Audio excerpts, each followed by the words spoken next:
Let's see, browse. Young on. Can we choose something that's a little bit more 80s? I don't think we can. No. Okay, so I can choose electronic. That's pretty much it. So we'll have to stick with that.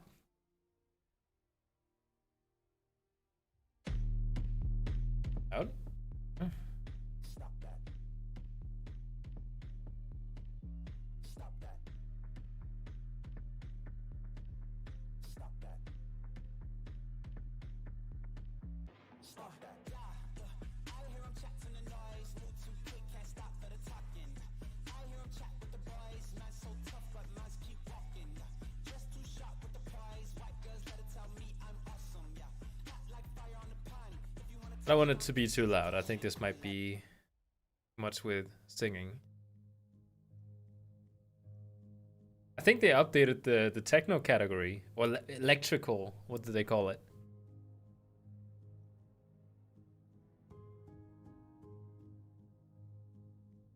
There we go. Okay.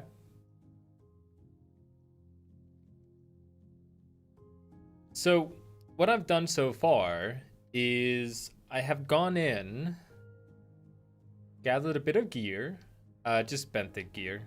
And what we need to do now is we need to make sure that we get at least somewhat caught up to current level. And I need to find out how much we get for these dungeons. Okay, so normal is not good. Yeah, Mythic would be the next step. Actually, normal is the next step. Ah. Yeah. Do I have to do more normal dungeons? Oh no. Okay, well, that's just gonna have to be a thing. I'll do the ones that I know how to do. I know how to... Yeah, no, let's skip that one for now. What kind of song is this? Not really a getting pumped song.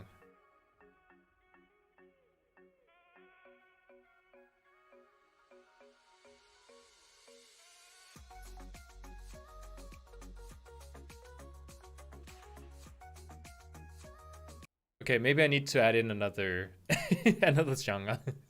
Because that is just not good. Mood. That's what we gotta add in. Let's do powerful. There's a lot of techno. Let's pick that. Yeah, much better. Wait, I just accepted a quest. I have no idea what it is.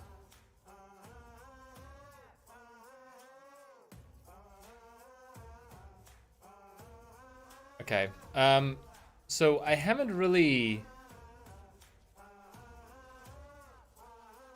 I've done a lot of tanking. Like, since... Like, Mr. Pandaria, I've been tanked up until now. But now we're starting to get to current content, so... That will change the difficulty a little bit. Hopefully it'll be fine.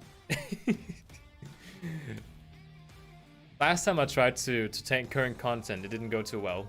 And that was on a Guardian Druid as well. Another Guardian Druid I had. I wasn't supposed to tank. I went in as a DPS, and we couldn't get a tank, and we'd been waiting for like half an hour.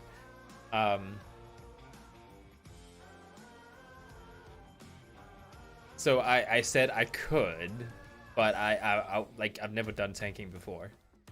And they were like, oh yeah, let's try. Then I went in. We failed miserably. I think it was a Mythic +5.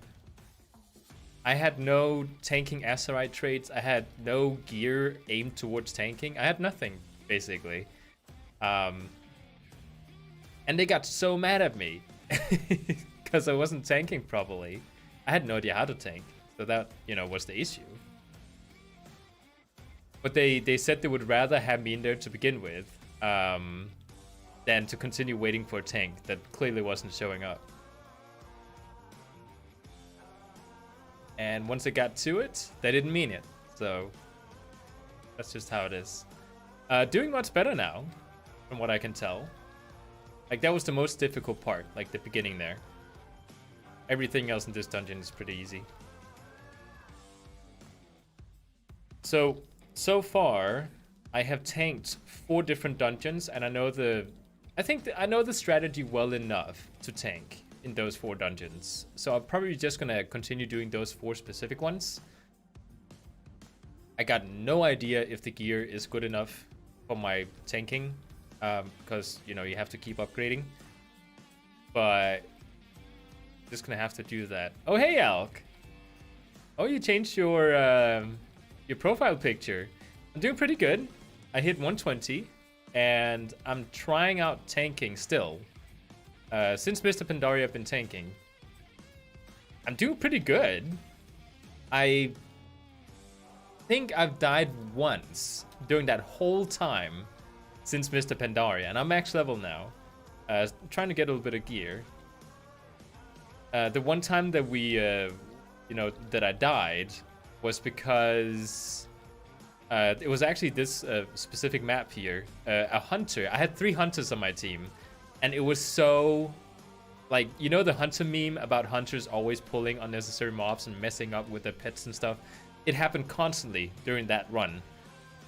So the hunter kept falling down from these things and pulling mobs, like all those mobs you see down there. He kept pulling. And it was just so annoying. He fell down twice in a row.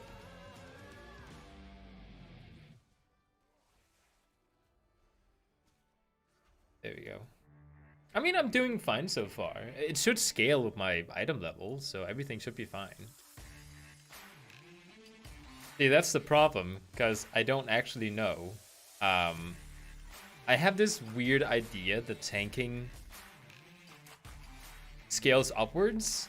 So, you know, kind of like the difficulty spikes up the further up to current content you go. So it will get more and more difficult, even though I keep up with my gear. We'll see, we'll see. Oh, get out of that. Yeah, that was not good. Guys.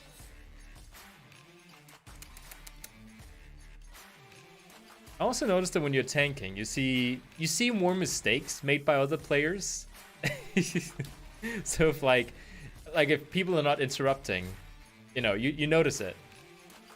If a healer is bad, if a healer is good, you notice it because you benchmark. Yeah, paladin tanking? Yeah, I love paladin tanking. I actually, from all the tanks in the game,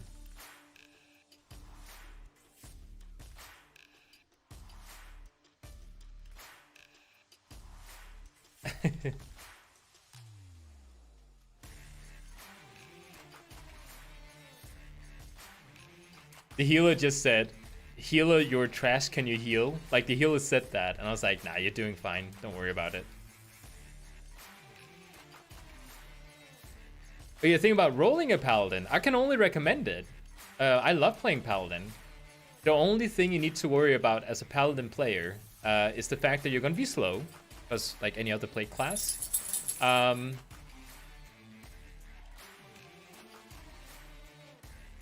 the other thing is that just used to being kicked when someone dies. The only thing you have to worry about is if you play DPS paladin, it's kind of like, you know, like the fun part of a DPS paladin. It's not the damage rotation. It's you know, assisting the team. Like, that's what you need to have fun with. If you don't think that's fun, then you won't have fun as a DPS paladin. But tanking and healing as a paladin is so much fun. Like, some of the most fun in the game I've ever tried. Is it easy? Oh yeah. Paladin healer, not healer, tank is super easy. That's why I like it, I think. It's the same with Guardian. I think Guardian is easy to tank with. You have simple mechanics. I can keep up. Like, I tried with Demon Hunter and I just got so stressed out. Because Demon Hunter, I don't know, you have so many utilities you need to worry about. Like, you need to kite, you need to like mob control. Like there's so much of that going on. There's also with Guardian, but not as much as, you know, not as much as with the other classes. Like this is more about just standing still and moving from time to time. I love this. This is awesome. I like playing a Death Knight. But yeah, Paladin tanking is easy, and sometimes there's even like a joke going around that if you're like missing a healer in a dungeon, doesn't matter. You have a Paladin as a tank. He can just take care of himself. So, you know, don't expect to lose a lot of health. It's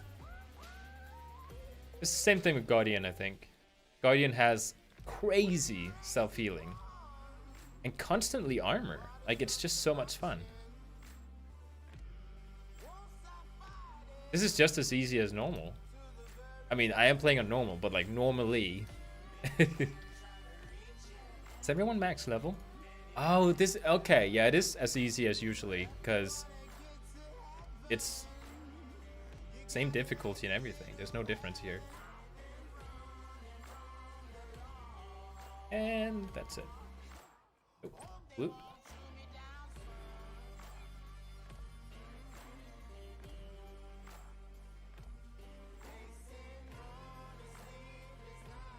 Are you used to tanking, Alk? Like, is it something you usually do? Because someone like James, Ken, Casper, Ludwig, like, they're used to tanking. I noticed a lot of my viewers are used to tanking. So I'm just curious to if you are, or if it's something that's new to you.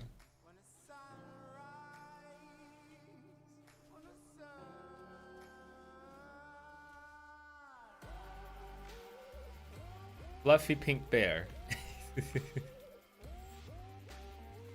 I love this skin. I paid for this skin, like with real money, so, you know, I look like a pro, but I'm not. Because this is the skin you get when you do a plus 15 dungeon. Which, I don't know, like, it seems like a lot of people do plus 15s. I think it's difficult. Like, you have to, like, when you get to the point where now you just have all the best gear in the game, like, that's when I see people do plus 15s. Which is apparently super easy for, like, people who, like, get into gear and stuff. Like a lot. Never? Too much responsibility. I like to relax and play, not focused. If you know what I mean. Oh, I do know what you mean. That's the whole reason that I haven't been touching tanking either. Tanking is stressful. But, okay, so I saw a Facebook post a month ago, I think. Somebody posted, you know, what is the easiest roles to play in this game? Is it DPS, tank, or healing? And everyone said, oh, the easiest one? Oh, that's tanking. Like, if you're a tank, then it's DPS, and then healing is like the most difficult. That's what people said, like the majority. And I was like, that's not true. Healing is the easiest, and then it's DPSing, and then, like, you know, definitely like the hardest is tanking. But the thing I noticed is that now that I've tried tanking for many dungeons, because I basically leveled to max level just through dungeons, you know, with this Guardian here, what I've noticed is that once you know the strategies of the specific dungeons, like Freehold here, it gets super easy. It's kind of like, you know, when you do something... Oh, he's AFK.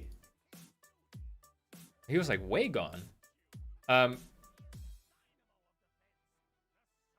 In your opinion, the easiest one is DPS ranged? I would think so too in the beginning, because they stay out of danger and they just kind of like, you know, sit back and they don't need to be too observant of the strategies. But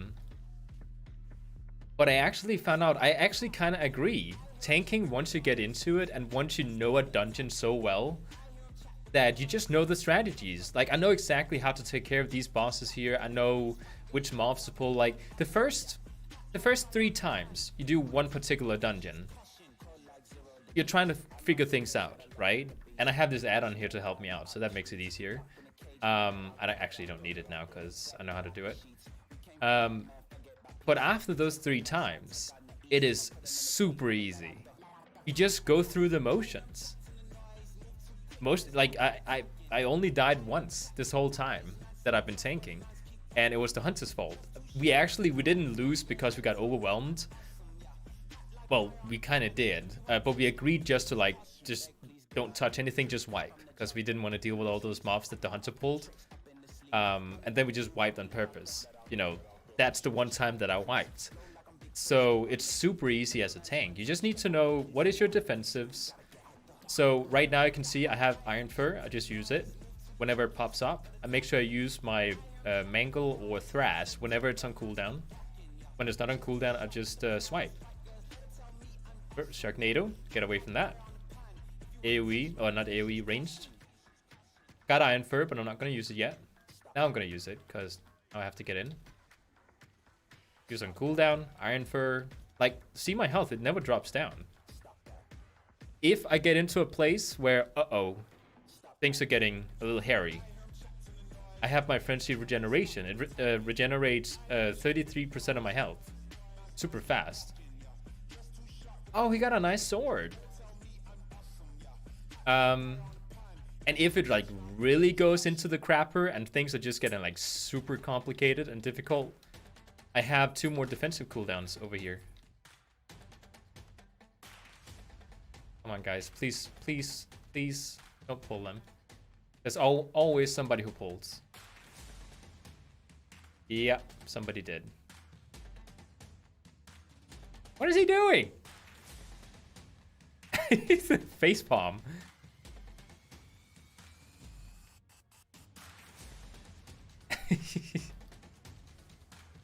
Okay, that's fine. This is what you have to deal with as a tank. Somebody at some point, like you know the places where people end up pulling something.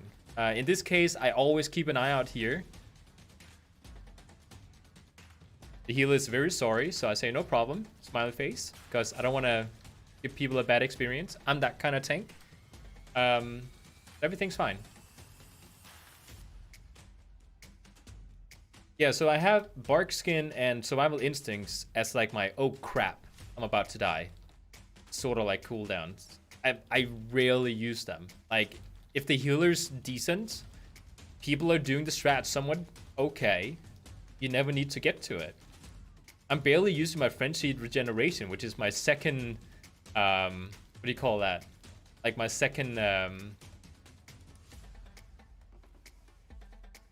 what do you call it? Second defense. Like, you know, if my primary one doesn't work, I jump to my second one to help the healer out. It's super easy. I'm just standing here. There's some mechanics that need to be interrupted. All you gotta do is just make sure that all the mobs are attacking you and not everyone else. It's so simple. Know which path you need to take. In this case here, some people might pull, because I need to keep an eye out for that. Because they don't hug the wall. And the healer's still coming. Come on. And we did fine. Then my add-on would actually typically tell me what to do here. So it says, tank, kill Iron-type Grenadiers as they spawn. Which I'm guessing is not happening on normal difficulty, because I've never seen it happen. It might happen on, you know, harder difficulties. So, you know, nothing really to worry about. I just need to keep his attention on me. It's like that pack of Murlocs in Eye of Ashar, always someone pulling it. Exactly. When you get into the cave. I saw a tank, I went in as a healer. Like, that was my one-time healing throughout this whole leveling process since Pandaria. I wanted to just heal a little bit, you know, just to try it again. Because I couldn't believe the tanking was this easy compared to healing. So I just had to see, like, is it really easier to tank? And the tank went into that cave, you know, around the big giant, pulled the Murlocs, and then he went around the giant and went back out the way we came in. See, we're done. Did I not get any loot? During this whole time, I didn't get any loot. Okay. And then he ran out, and I was like yelling after him, like, guys, what are you doing? And then he realized, oh, I'm a dumbass. And then he went in again and we went the right way. Imagine getting into the entrance and then just like completely ignoring the way you're supposed to go, which is just like there's one way. And then you go around the giant and go out again. It was just a little bit weird. Okay, I'm gonna stick to these three because I know how they function. I know how some of the other ones function too, but you know, I'm a new tank. I want to do the ones that I know how to do, and I don't know how the difficulty is going to scale. So taking the ones that I know is what I prefer. And it's like normal difficult. It's going to be easy. Come on. That door is open, so we gotta go that way. This is like the one dungeon that I know like the back of my own hand. Like I've done this dungeon so many times because I love the theme of the Drusvar. Which also why I like playing this Kultiran Druid, because you can turn into them. By the way, I don't know how the delay is. Guys, follow me. Come on. This is also the first time that this particular doorway has opened up, because usually on normal difficulty, it's always been up and then left. And I thought to myself, wait, so is it like fixed on normal? Is it always the same doors that open? And I found out now that it's not, because this is like the first time it's ever been another direction. So, but I know the place in and out, like I said, so I know which ones to take. I know when there spawns like extra witches and everything. So this is like my most, like I feel comfortable with this dungeon as a tank. What would you say is the most fun tank and healer? If we're just talking fun and not easy, I tanked once in my life and it was in Rift. Oh yeah, I've heard about Rift. Okay, so pull these out here. If we're talking fun and not easy, I would say the most fun is Paladin as a tank. Get out of that. Okay, that didn't work. As a healer, I would say... That's a difficult one. Because I was gonna say Druid, but Druid healer isn't like the most fun. It's the most easy, I think.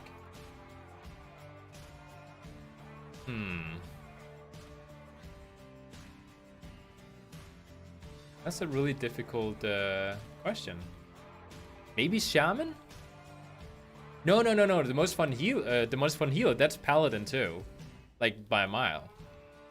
Because you have to actually fight up close. But if you're talking about like just sitting back and heal sort of playstyle, like, you know, majority of healers, I would say Shaman. Go. Oh yeah, and as a tank, you also want to keep an eye out for the healer's mana. I, from experience, know that most of the time they won't tell you mana break. They just try to catch up because I don't know, they're too shy to ask. So you gotta keep an eye out and stop the group for mana breaks yourself. Dodge that attack. Shadow Priest, get out of the way. And Death Knight stands right in front of it. And Mage stands right in front of it. And Death Knight and Mage again stood right in front of it. And Shadow Priest from what it seems. Easy is fun in your book? Well then Druid. Druid has, like, Paladin has a lot of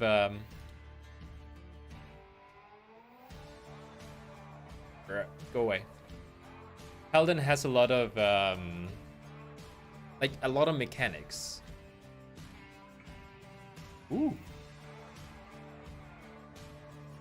So, you know, I mean, it's fun mechanics if you want to get to know them. It's pretty simple. You just have like a priority system, like one spell reduces the cooldown of the next spell, and you need to make sure that you place down the AoE before you use another spell, you know, to get even more AoE going. Whereas Druid is just like, just use these two spells in cooldown and then swipe. That's your rotation. Like literally that is just your rotation. If you see that your Iron Fur is available, just use it on cooldown. Now swipe. you can actually see these two on the side. Put that on cooldown. Put that on cooldown. I can use Iron Fur. Oh, that's off cooldown again. Iron Fur. White. Oh, that's off cooldown. Iron Fur. White. Oh, Crash. White. White. Iron Fur. Wait, that's Thrash, isn't it? No, that's Mangle. Eat backs.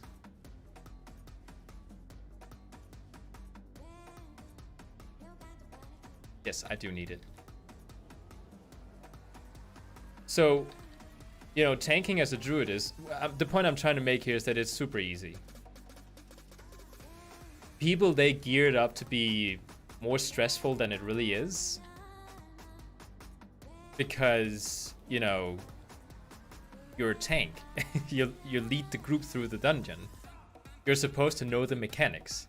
And therefore, if you don't know the mechanics, like there's this subconscious fear that you might miss a mechanic that might wipe the group, and then you're sitting there and you're wiping the group over and over again because you don't learn from your mistake. I think that's why most people, they are a little bit scared of tanking. Like, that's why I was. The one class that has so many abilities that I can't enjoy is Shaman. Yeah, it has a lot of abilities. I think that's why I like it, though. Guys, get this guy out. Get this guy out. Guys. So here, because I'm talking, I'm ignoring the fact that I need to pull this guy into these things, but I'm supposed to. Not really a problem, though. And like, it doesn't really deal any damage when you keep doing it. Oh, that's my cannon. None of it. Oh. Fire. Burp. Guys, you gotta get people out of thorns.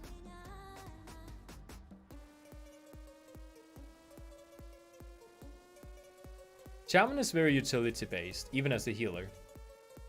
Part of your rotation as a shaman is AoE stunning people, which I think is really fun. Oh. Oh, I'm being an idiot. Well, that door usually is open. Okay. Here, there's going to be a guard up the stairs coming down. I want to keep an eye out for him. Go.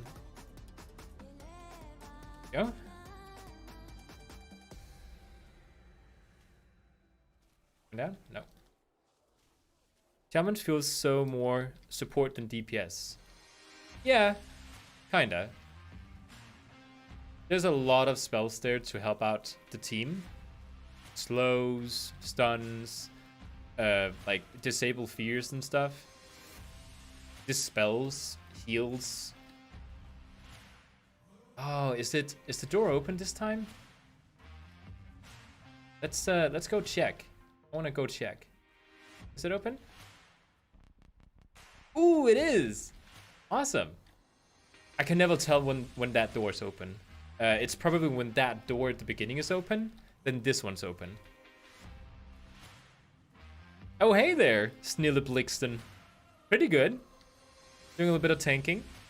I was nervous at the beginning. Wait, what? Was that me? Oh, that was me. Okay, don't get too close to the edges then. We were supposed to clear the room first. Okay,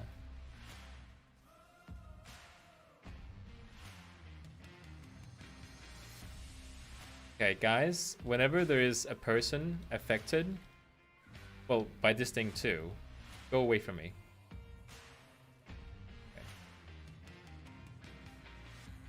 Okay. They got pulled. Awesome. Okay, so now we have to get our defensives ready, because that will happen. So just in case. But it's fine. See, nobody's dying. Oh, is he dead?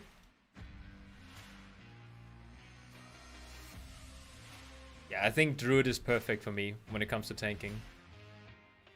Do we have any level 120s? Oh, we do. This is why it's so smooth. The two priests are level 120. This person definitely lead.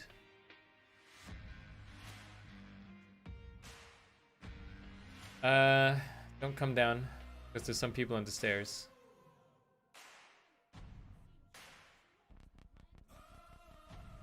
Oh yeah, I didn't see these two.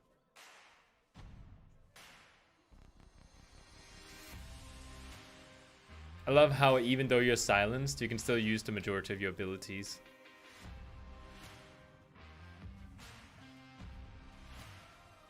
I'm really enjoying tanking. I didn't think I was. The open doors in that dungeon is always random. Really? Well, the beginning, the open door is always random. But that one particular door over there, I don't know if that one is like depending on the, you know, the doors at the beginning, or if that's random too. So I don't know if I should always check that door. Like no matter what doors are open in the Bigard. I was mixing beginning and start. At the start of the dungeon. Oh no! My health is down to 80%. You now can use Frenzy Regeneration. First time, by the way, during this whole time. I mean, it is just normal. So it's not really a difficult dungeon.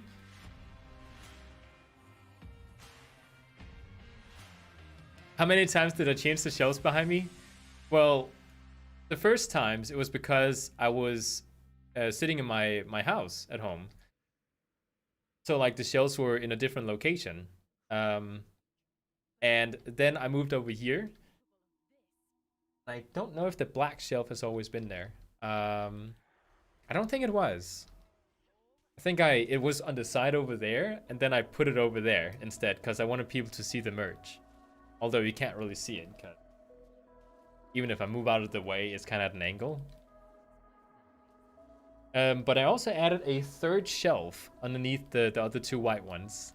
I have no things to put on it, so it's just kind of there.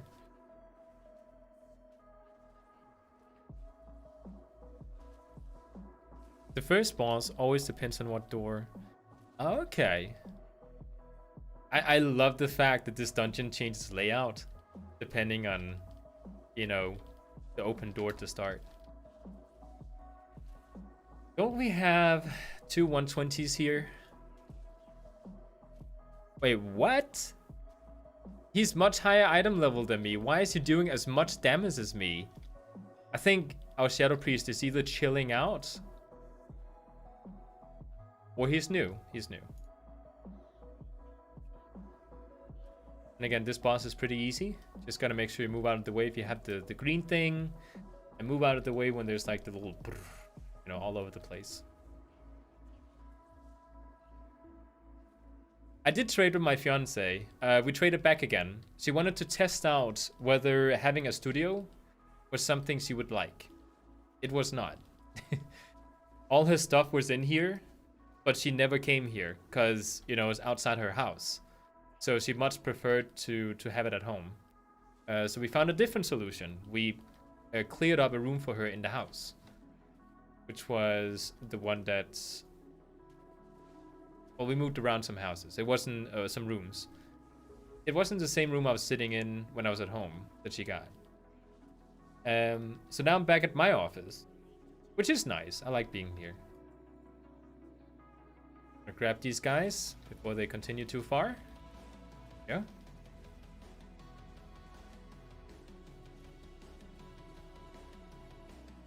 To be honest, the natural lighting in this office is terrible. That's a good thing. Because when I set up my lighting and everything, I can control how lit up everything is. It's identical every single time you see my stream. It's supposed to be. Whenever you have a window next to you and there's like natural light coming in, if it's a rainy day or if it's a sunny day, the light is going to be different every time. And sunny mixed in with artificial light is not good.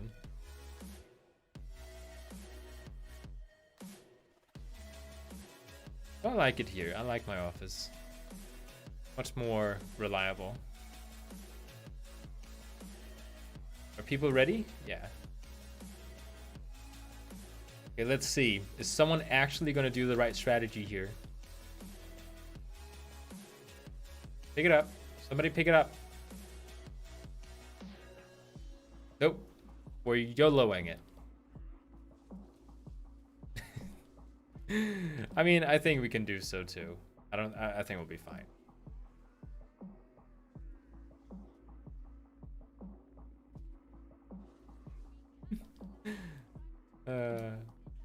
Yeah, we're gonna be fine. I mean, we're not even struggling, so let's wrap that. Can't wait to see when it gets a little bit more difficult.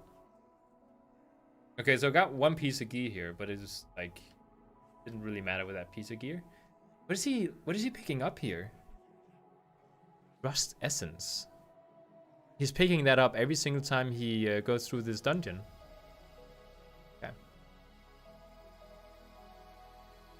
Let's do another one. I'm slowly getting new gear. Although I would wish that it wasn't a cloak that I got.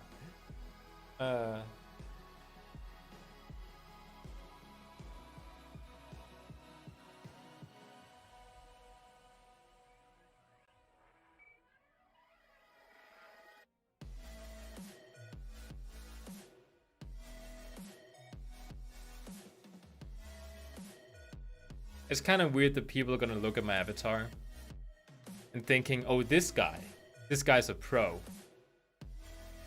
And then I'm probably making like a bunch of noob mistakes throughout the dungeon.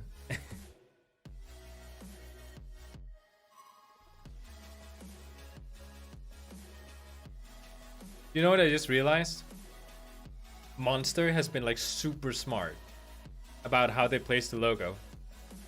See, most people, they sit by the computer and drink Monster because that's the target group. Like, people don't just like stand here like out in like public like drinking these things. Gamers is the market, right? So you have your right hand on your gaming equipment because that's usually how it is. Then you pick up your Monster with your left hand so you don't touch the logo, and when you drink it, you're showing the logo directly out.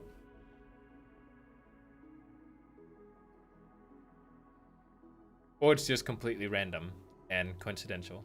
Okay. Alright, guys, this is the hard part. We can survive this beginning, we'll do fine. Everything relies on this part. If people are not good, the healer's not good, I'll know now. The healer is excellent, I can say. Like, there's no problems at all. There we go. Easy.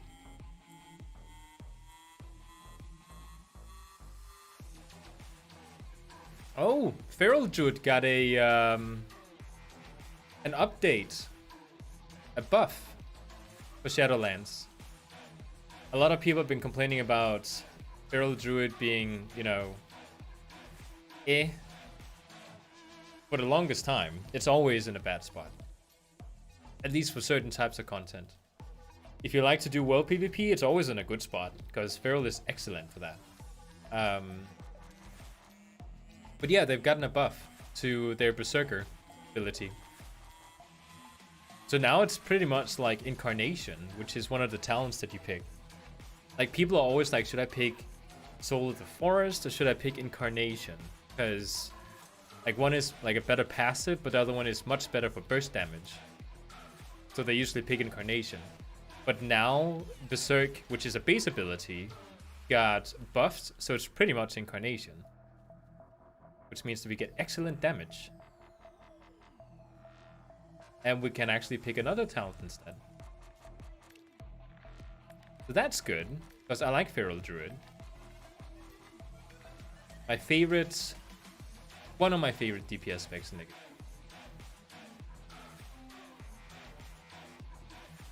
Oh, we definitely have some 120s in here. Yeah, there's one there. But he isn't like high item level or anything. I guess he's just doing good damage. He's doing just as good damage as I am. Guys, I don't think tanks are supposed to do as good damage as the DPSs. Then you might as well just have 4 tanks in here. Yay, shoes! Awesome. That was a good thing. I like shoes. Now, I don't want shoes anymore now. Because it's just going to replace that one. Or not. No, depending on the stats. What stats did I get? I don't even know. What stats are you supposed to get as a Guardian? Because I have no versatility. I want haste and I want versatility. Right now I have critical strike and dodge? Okay.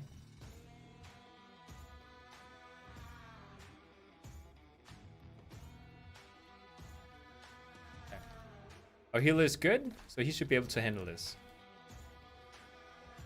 Rip, out of the way. Most guys didn't do so. Do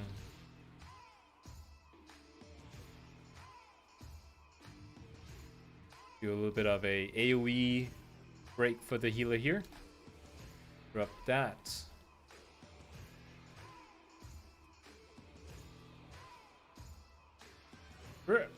Move out of the way. That's apparently one of the only people. This is how you turn out when you start tanking, by the way. When somebody messes up a simple strategy like... Again, I keep doing it. I say simple strategy to like empathize that it's, you know, it's easy to avoid. When you become a tank, you notice mistakes easier. And you get a little bit high and mighty about the strategies. Come on, guys, didn't you even know that?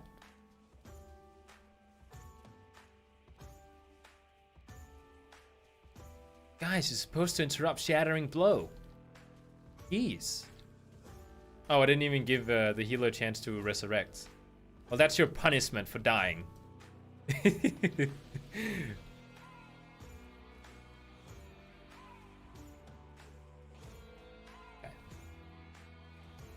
All right, he can resurrect him now.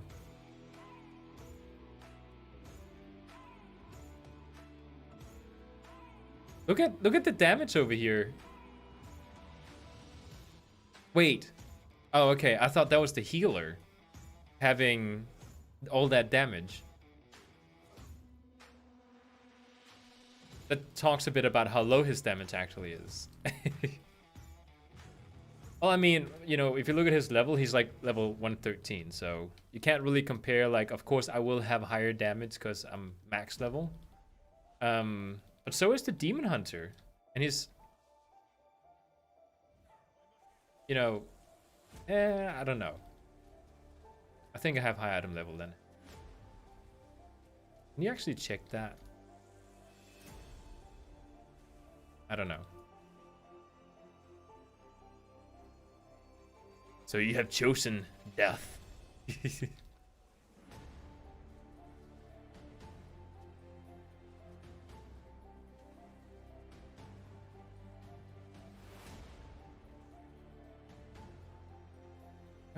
Wait, did somebody pull the tank?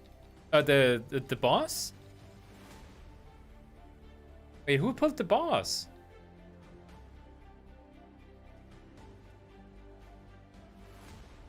Okay, I need to check that. Yeah. The healer did.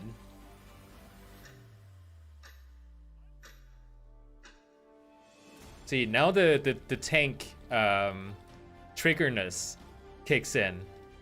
Because I decide when stuff gets pulled. I have this firm mindset that the tank is not the leader of the group. He has a role like everyone else has, but he's not the leader.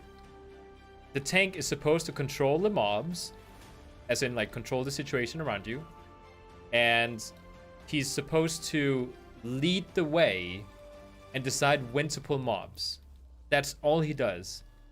He doesn't get like, you know, like 50% of the vote whenever somebody needs to be kicked or something, or, you know, he isn't like, you know, the leader or like the boss. He leads the group, but he's not the leader. But when I see a person like that, just, you know, doing my job for me, I get triggered.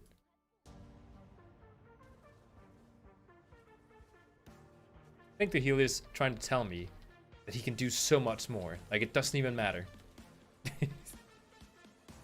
Yeah, I call the shots. I call when to pull mobs, where to, like, move the group and stuff. You're the tactician. That's what you are. You're the one with the overview. DPSs are just supposed to deal high damage and not screw up simple mechanics like stepping in fire or something. The healer is supposed to keep everyone alive, and if they, like, everyone is at full health, they're supposed to deal a little bit of damage in between. And the tank is supposed to control the situation, make sure unnecessary mobs aren't pulled. This guy's over. Over here. Come on, big guy. Oh, he died. Come on. Ha! I think the Druid is trying to start the thing over here. No? Okay, he's just standing back.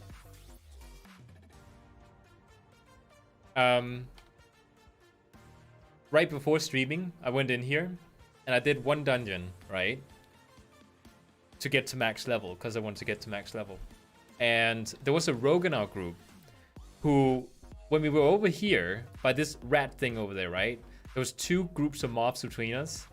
He stealthed through, walked in here, activated the boss fight, and then he just AFK'd and watched us kill those two mobs of, enemies.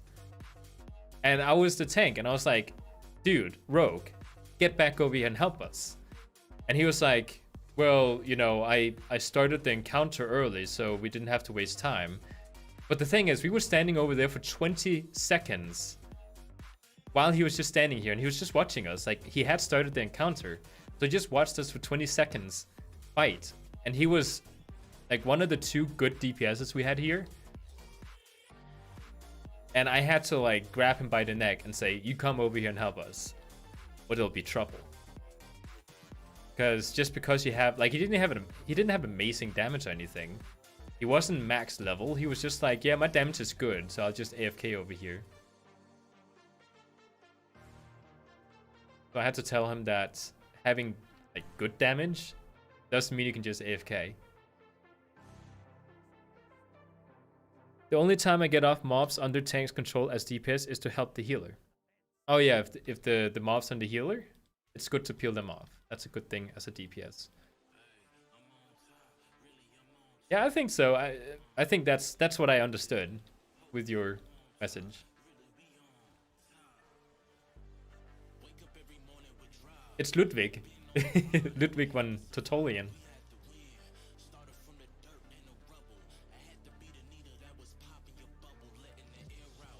I rarely see my health go very far down. I love it. Like, seriously, I'm not thinking about the game most of the time. I'm just sitting here in my own thoughts. Because, like I said, it's the same thing you do every single time. If another DPS pulls, he's on his own as far as I'm concerned. Yeah, pretty much. If a DPS accidentally pulls, I'll come over there and I'll pull them off, like peel them off of him. But if he's actively, like, trying to lead the group through the dungeon and decide which mobs get pulled because he wants us to be faster, I will let him die. Before that previous dungeon that I talked about where the rogue just went in here, I was in Shrine of the Storm.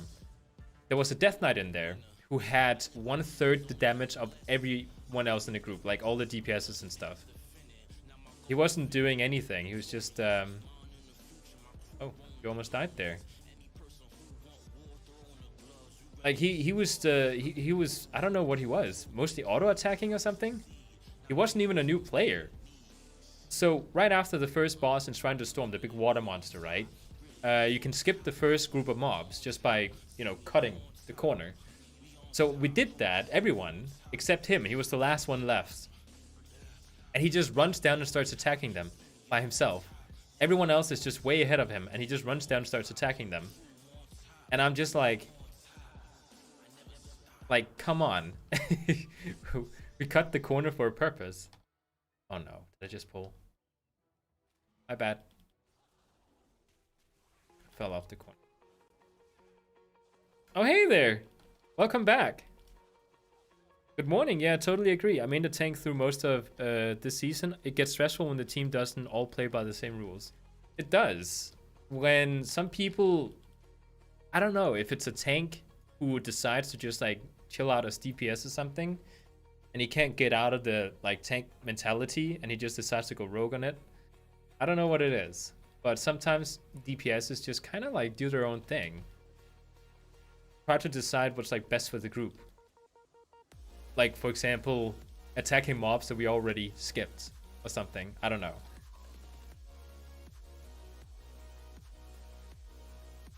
Oh, we're done here. Guys. But I'm really happy about tanking. I'm so happy that I'm into tanking now. And I don't feel like my hands are sweaty every single time I step in. It's peaceful, actually. Kind of boring, to be honest. Oh no. Oh.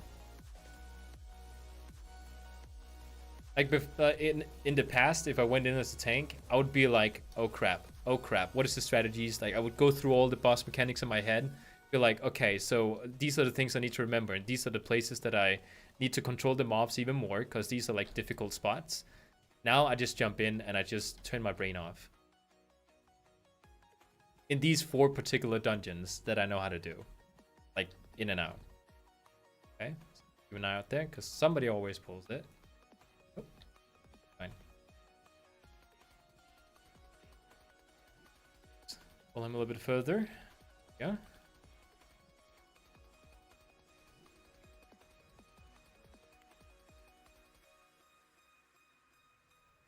I don't even know if I have good Azerite traits. I have 2 of these layered main, I think they're called, which are supposed to be good.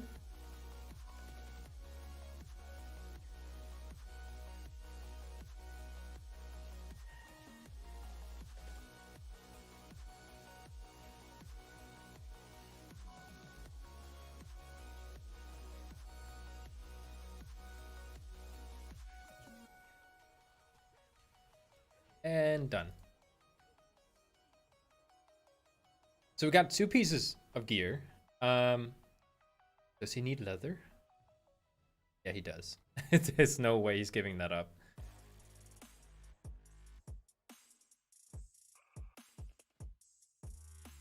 Yeah, he definitely needs that. I'm that way under +9. I still don't feel like I've spent enough time with Awakened to know the routes for the obelisks. Then you try to, I don't know what you do, but in my shoes, I would try to avoid those dungeons. Or just, you know, those things. So if above +9 there's obelisks, I would just avoid them. Tank to +9 and, I don't know, maybe DPS. The further up I go. Or heal. Healing is easy too. Okay, let's actually go through the ones that I know. I know Underrot. I hate Motherload. I'm not gonna do Motherload. I'm not too sure about the path I need to take. Temple of Sethralis. I know. Atel'Dasar. I know. I think. I'm a little uncertain about the mobs. Maybe somebody can tell me. There's one point in Atel'Dasar where you kill the first boss, which is the big dino, right? You go up, and then there is a bunch of mobs with totems. So there's totems, there's these berserker guys, like big guys, and then there's the priestesses.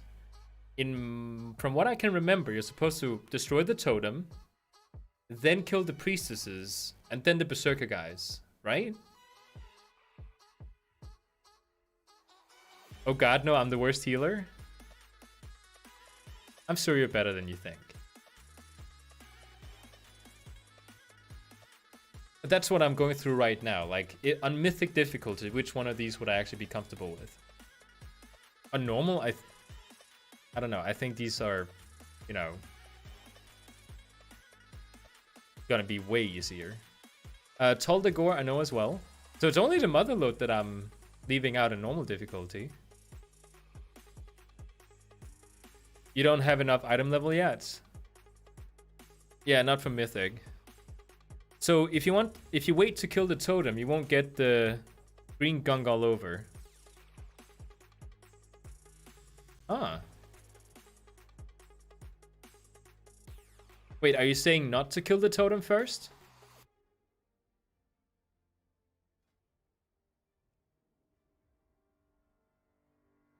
So when you go in, right? After Rexan, there's those 3 types of mobs. You can kill the Berserker till the totem dies, but you can't kill the Berserker till the totem dies, I think you're trying to say. Right?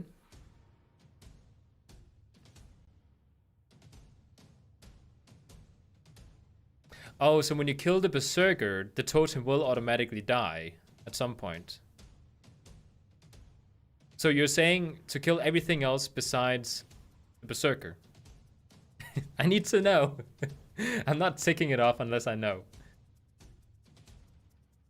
Okay, just like give me a list. So when you go up there, like just list them out. Like Totem, Priest, Berserker. Just list them out. Okay. Priest is greater than other mobs, is greater than Totem, is greater than Berserker. Okay. No, this is good. This is good. I know greater than. I'll keep this in mind. So Priest first always. So when I've been screaming out, destroy the totems as a DPS up there, I look like a fool. That's good to know. Okay, so Priest, other mobs, then Totem, then Berserker. Good. I'm ready. If we take a look at the heroics, which ones would I actually be comfortable with? King's Rest? Is that... Oh, that's only heroic. I would be totally comfortable with King's Rest. I know the strats, they're in and out. I'm not too sure about Mechagon. Especially not the first part. I've never actually completed the first part of Mechagon. There's that one particular boss you have to run up and go through, you know, like a little thing, like a ramp or something. You can do it that way, but yes, as soon as the totem dies, you get all the green crap on the floor. Okay, so don't kill the totems first. Gotcha. Because the green stuff, I hate. And thank you so much, by the way. Priest, other mobs, totem, Berserker. Need to remember. Siege of Borealis, I'm not... Do I know the strats for that? I think I'm more worried about the mobs, but I should be fine then. It's more the first boss I'm a little bit iffy about. Something about leading him on top of bombs. Temple of Sethralis, I know somewhat. I think I ticked it off up here too. Yeah. That's pretty much it. Everything should be fine then. I didn't actually know I was that comfortable with these dungeons. I thought I was going to be like ticking off like maybe 3 and then, ugh, don't do the rest. But now that I'm actually sitting in there ticking them off, I'm actually comfortable with most of them. I should get my cloak. That's something I should get.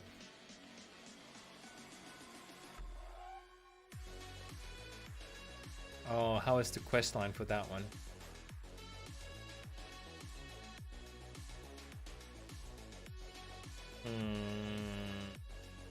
Did I already get the beginning intro quest for that? Oh, I did. Okay, I need to go to Stormwind. Then almost gave up on reading my comments. Me?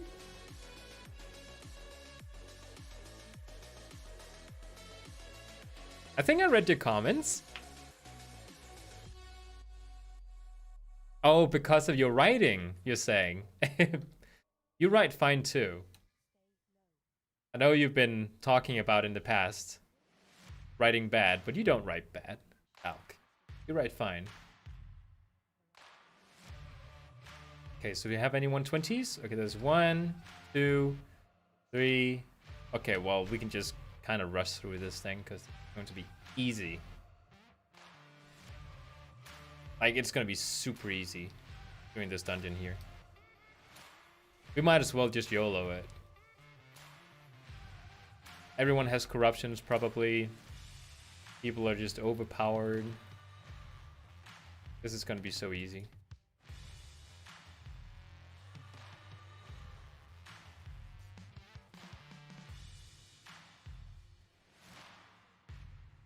See? They're dealing so much damage because they're so powerful.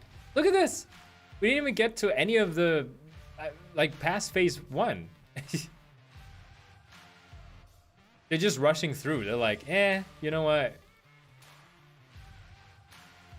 Screw the tank. And by the way, another thing about tanking, I just want to mention that I'm quite aware of, is that, okay, so right now I'm in this situation. I have a bunch of people with me who are too high item level for this dungeon. Like, way too high. Like, the Demon Hunter here, he's, like, crazy. Look at his item level. It's like, you know, 450s that he's in.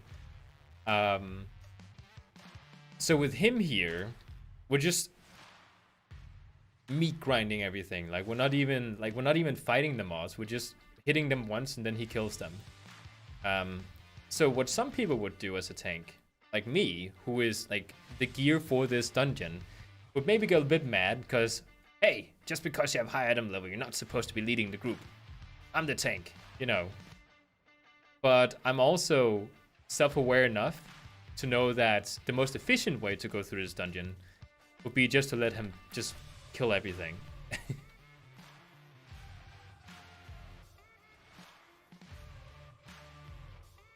How can I see the percentage of my life in the mobs? Well, I have nameplates turned on. If you press V, you can turn it on and off. See up here. And I just see the bar on top of them.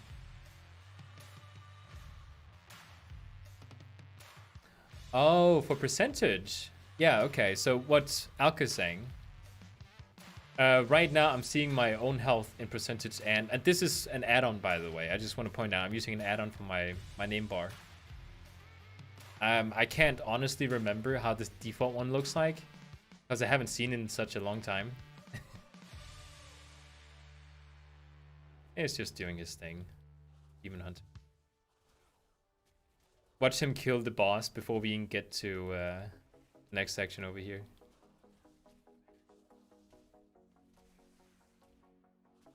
Imagine being so high in damage that you take the thread off the tank. That's what he's doing.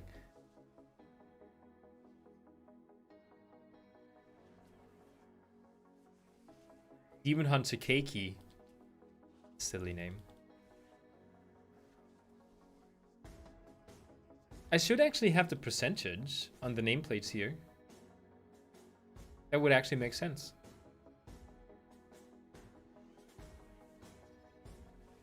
Come on, Demon Hunter. Kill him. He didn't even get to the next section. That's awesome. Oh, look at that. Need? Who's that?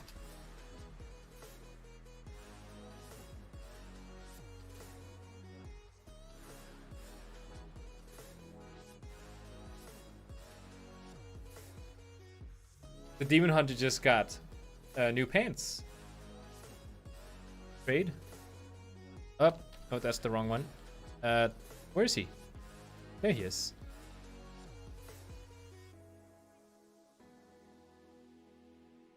Awesome, got new pants with corruption. How much corruption? 16, that's okay. I don't want to die.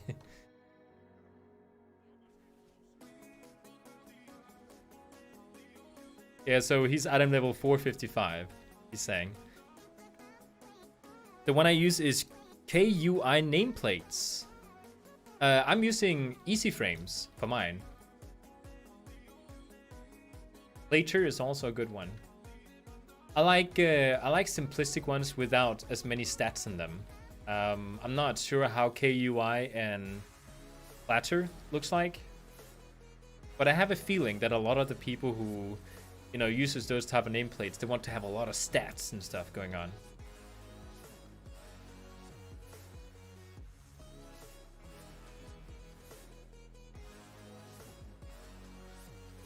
What's that? Are we pulling mobs with us? You know what? Let me... Oh, Riot, thank you for subscribing. If you're in here. A lot of times people are just subscribing and, you know, it's not even a person on stream. So I gotta thank every time. Even if I don't know if they're not here or not.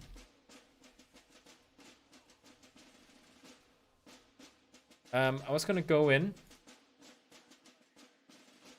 and see in percentage. Health percentage. Awesome. There we go. Now I can see it. I'm not sure if I like it though, because... Oh no. Oh, I hate that. That's so bad. Some people would look at this and be like, oh yes, more stats. We can see everything that's going on. All the numbers are correct. I'm just getting confused. Too many numbers for me. Let's go for none. I just like looking at the color and be like, oh, it's missing color. People are... Get in here! Mage! No! No! Mage! You get left out. Just pull them in. We have Demon Hunter here.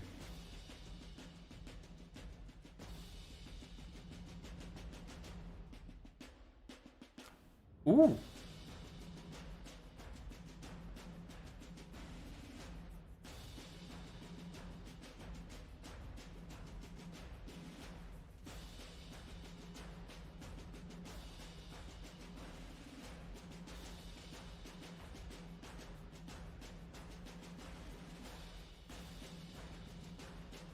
Interrupt those.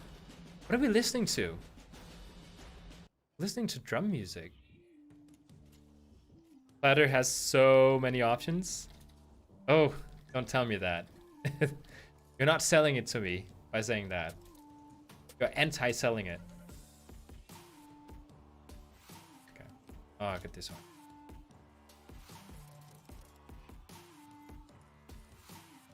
We're almost done with this dungeon here, and then I have to fly to my fiance.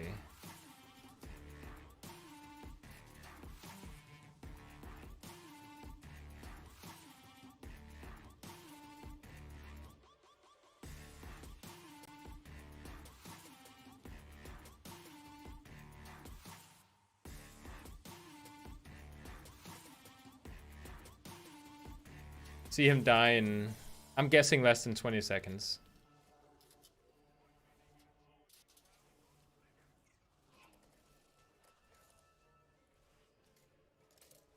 Move out of the way. Dead. Oh, snap! I was crossing my fingers for this trinket here. Awesome. I had it already, but it's kind of awesome. So I went from 1,700 damage to 9,000 damage with this trinket. Awesome.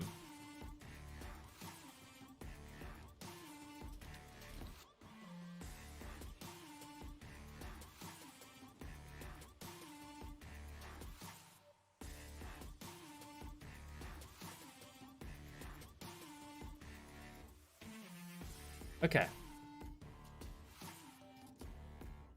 So how much do we need? I kind of feel like, isn't this a bit too easy? Don't forget to thank Demon Hunter for carrying the group. Yeah, I think you know. So can I mean, I have a couple of rings that needs to be replaced and a single trinket and a weapon. But then I think I'm at a place where like I can start doing heroics.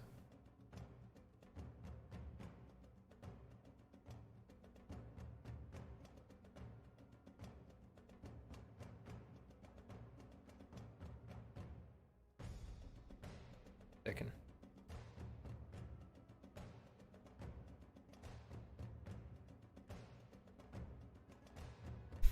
I'm considering to do... You know what? Let's do Waker's Manor. Because I know it so well. And maybe Freehold?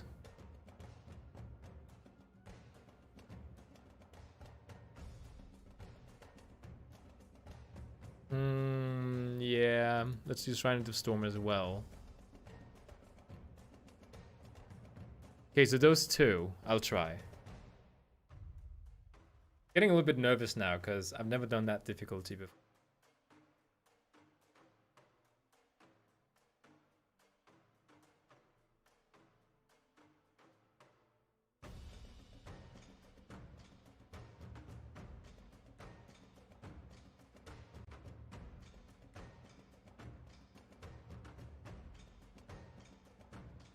Oh, right, we were on our way to visit the king. Can't leave him waiting.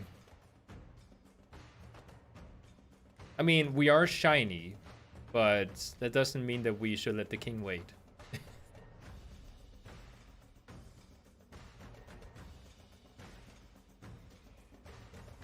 I'm considering whether or not to get into my moonkin, like my moon flying form.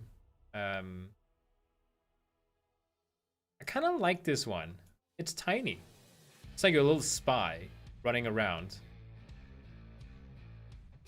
Whereas the other one is like huge and everyone can see it. So if I want a world PvP, this one's more sneaky. But you can't carry someone. It's sad. Cutscene! Oh. Oh, I talked to you. I'm here to help. Let's cut that.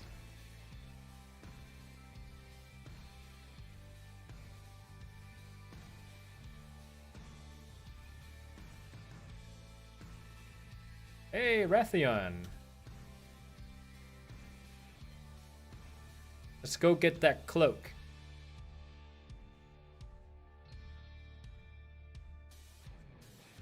If you do something wrong, just blame the healer. Alk. That's bullying. I would actually feel super bad if, even if just in fun, I blamed the healer and made him like quit the dungeon or something. Unless the healer is a jerk, I won't say anything. I know you're joking, but felt like mentioning it.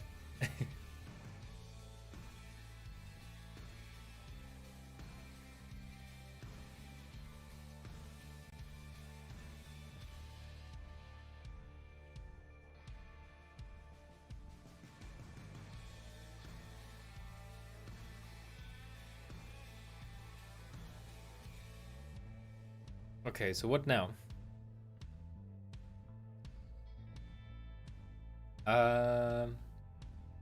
Chamber of the Heart. Oh, something that I've considered never doing. Right now, my Hearthstone. Well, of course, in Shadowlands I will, but right now the Hearthstone is set to the Harbor Master's office and not the Innkeeper's place. Because when you get the Coltiran the very first time, when you make a new one, it is by default set to the Harbor Master's office, right? Which is closer to the ship. So if I go to Borealis now and set it to the inn, I will have lost this spawn point forever. So I like having it here. I need to transmog you. You don't look too good. I love that I got that trinket. See? Spawn right here. Right by the chest. I'll be the first guy looting my chest every week. Should do this one.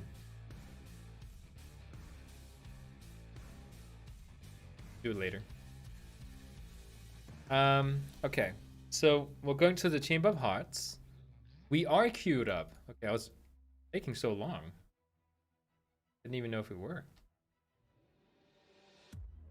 I've actually noticed that it's more difficult getting into a dungeon without a healer. Like, there's more tanks in the game than in the game right now than healers, which is weird. Okay, so again, the healer is one of the ones not queuing up now. Wait, I don't want to screw up the loading screen or something. Yeah, they don't fit. Oh, I didn't get to transmog. I was gonna try and make that in time. Okay, now look at the bear instead, so it doesn't matter. Okay, so this is my first heroic on this guy. Exciting. A little nervous, but I think we'll be fine. It can't be that much more difficult, can it? See, I have this... what do you call it? Like, it doesn't make sense type of fear. Because last time I tanked as a Guardian Druid, like I told you, in King's Rest, I screwed up majorly. Because I wasn't even talented into like a Guardian Druid with the Azerite traits or anything. And it just went horribly wrong. Like, I only went tank because we couldn't find someone. And it just got so badly messed up. And it was just a really bad experience for me. And from that day on, I was like, nope, not tanking anymore. Which is why I'm so nervous about tanking, at least in the beginning. And then Pen started helping me out, you know, healing me when I was tanking as a demon hunter, and I got a little bit more confident. And now it's like, you know what? Maybe I can tank as a druid. Maybe that'll be fine. And I'm actually doing quite okay. Azerite trait-wise and everything is fine.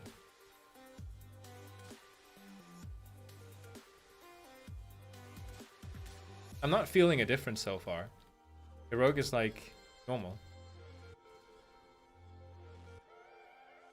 I'm a little bit more careful with my pulls because I'm in uncharted water.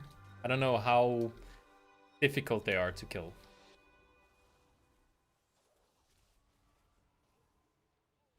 Rogue. Did you just do that? He did. The rogue just went down and pulled.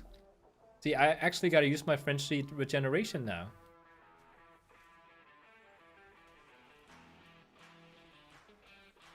Pull him down.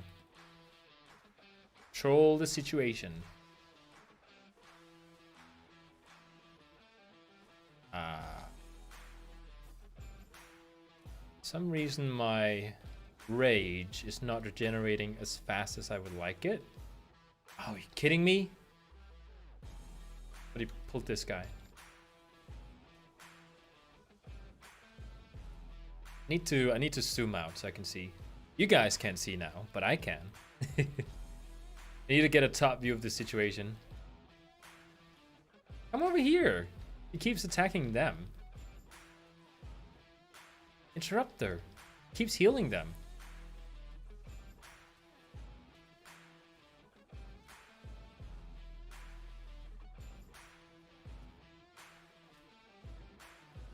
I was gonna say, somebody is interrupting, that's good.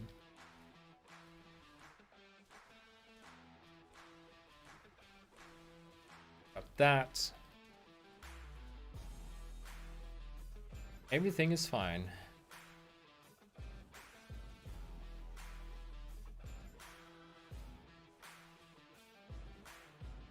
There we go. Let's not pull these guys, please. Fuck the wall.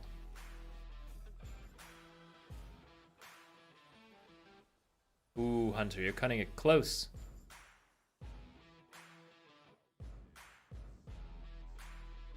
Oh, sure thing. Have fun too.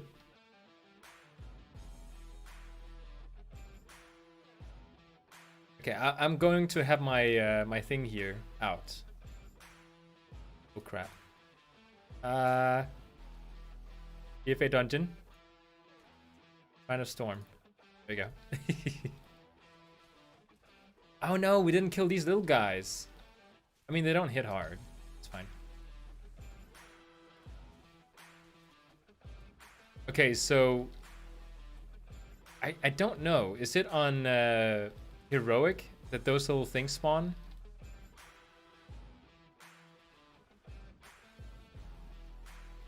Because there's like little tentacle arms. Oh, Guys, we gotta free this guy. Come on.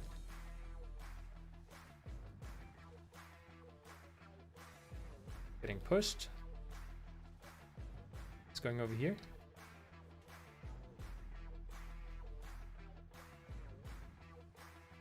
Get their attention as much as possible. Go to the next one. Dodge attack. Ooh. Yeah, that's the thing that pushes you.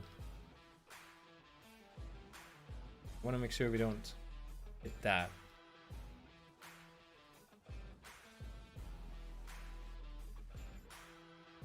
Okay, he's gonna spawn now.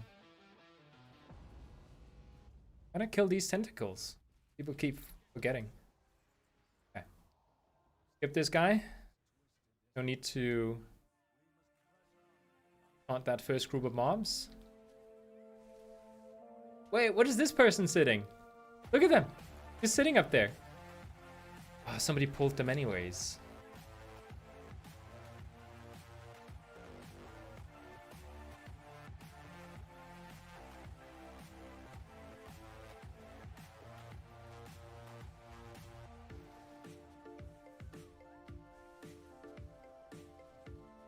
Ooh, look at those cannons.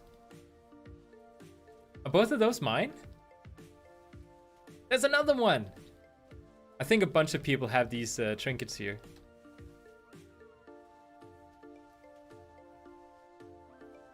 This is so easy so far. Come over here. Do we scratch?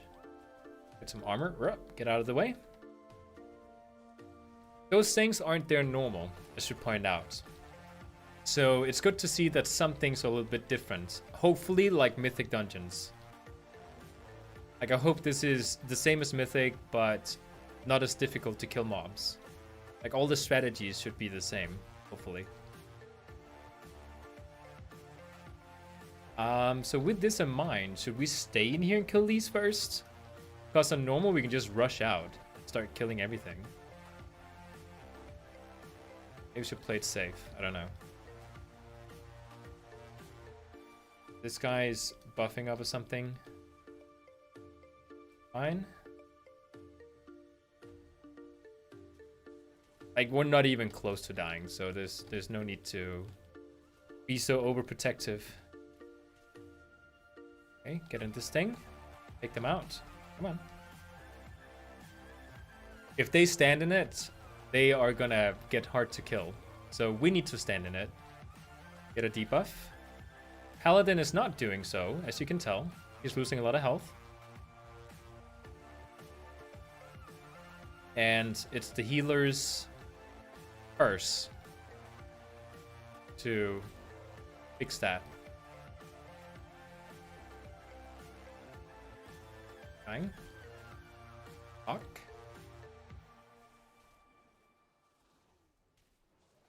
Go.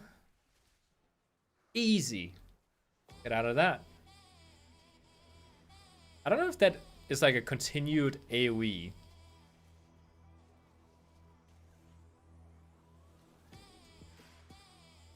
Oh, get out of it. Something interrupted first. Okay, let's kill this guy.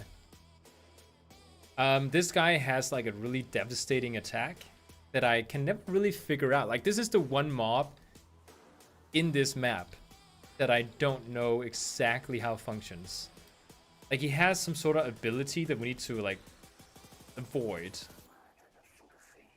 And I think we might need to like get behind something. One of these pillars maybe? I don't know.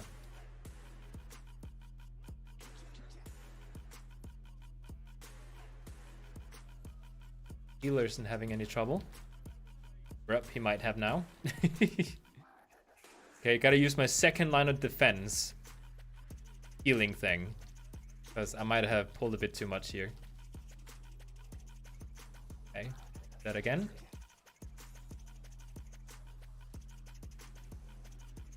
Try to mob control them. Push them away. That. Go. everything's fine. As a tank, you just have to take it. DPS can break LOS with the pillars. Okay. So I don't have to get behind anything as a tank. But the DPS needs to get behind the pillars. That's good to know. Thank you. I was a little bit uncertain about it. I was very uncertain about it. That was the under-exaggeration of the decade. I had no clue how to deal with that guy. All I know is that sometimes when I go in here, he wipes the groups that I go in here with. Ooh, did somebody... Okay. Focus this one. No. Drop that. I messed up my window, my other browser. Okay, move away. Come on. Come on. Come on. Come over here. Get out of that. Woman. Stop standing in it. Oh. Wow. We get in, they get out. That's the thing here.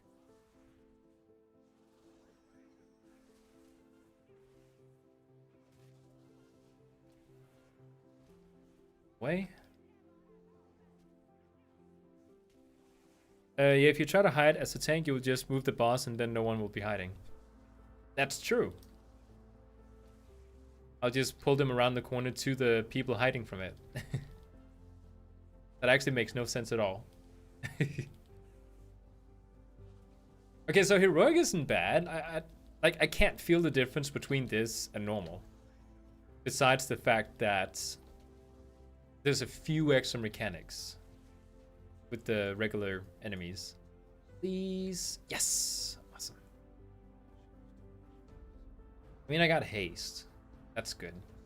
Haste is good. Not for Guardian, but for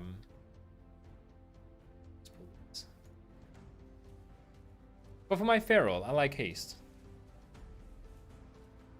I'm actually not sure if I will just continue playing Guardian. I'm actually kind of liking this. What? Oh, crap. I was in Feral form. Ha! That happens sometimes. I don't know how, but it happens sometimes.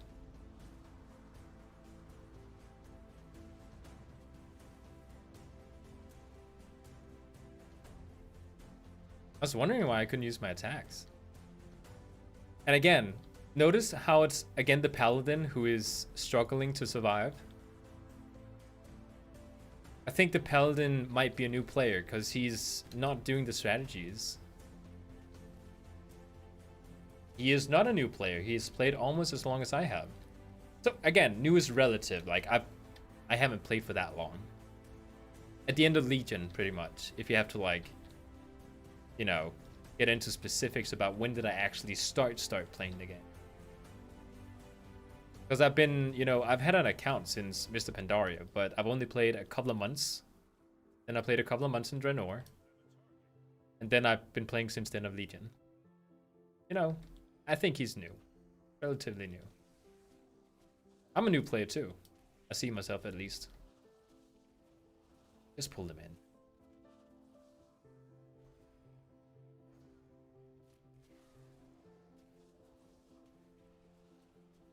I don't know if I'm supposed to tank all of these. I'll just do so. But I don't know if I'm supposed to. My raid code tank is a Druid. I had to make a macro for here doing a /L telling her to be bear. Ah!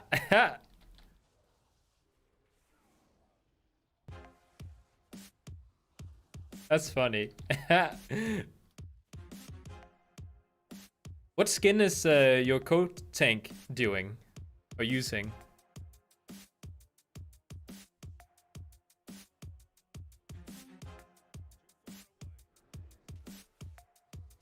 Yeah, whenever you play a Druid, you will at some point, by mistake, get into another Druid form, like Feral or something. So that's actually a really good, smart macro to have.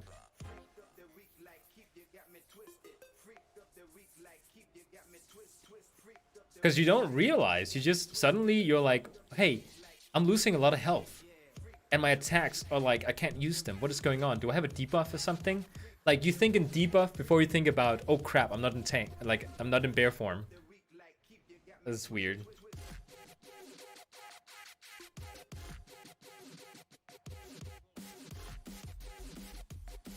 I think some people in here for this thing.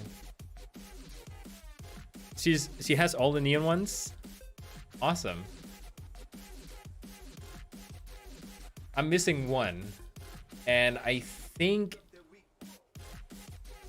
it's the what do you call it? Glory of the Legion Raider. I think it's the one called. That's the one I'm missing. This is some crazy music.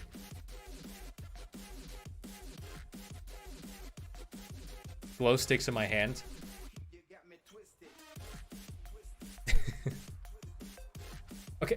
Okay, so somebody told me that you can go in here and just run past these. You don't have to kill them. Just run past them and they can't get to you. Is that true? Because the same guy had troubles doing the strategy for this dungeon. So I can't really, like, he has little credibility. And they take like no effort to kill, so I don't even know. So I have the green bear, I have the blue bear, and then I have this one, which is the most difficult in my book to get. Because this one requires doing a plus 15 key. It was last time that I thought I was going to main Druid. I paid a group to carry me through a plus 15. In time, of course. Got a bunch of loot. I got my achievement to get this bear form. And I hadn't quite done the balance of power yet. So I didn't have the actual like core artifact appearance. But I was told by people on stream that it's an achievement. You just need to have the achievement. So, you know, once you get the balance of power, you will still have, like, you will get the color that you want. Like, I wanted this color specifically. Nice. Attack him. Good. Is that mine? I love this little cannon here, just shooting. I don't actually know what the last color is. I kind of feel like I don't want to look it up and just kind of be like, okay, I'm going to get that achievement, you know, to motivate me. Because what if the color is not something that I want? Ooh, does he need?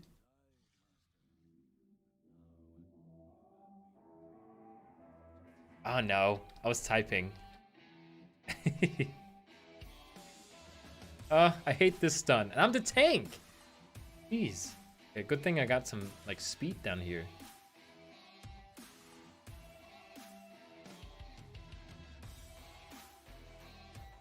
I think this is a Danish person. That means a lot of hunters.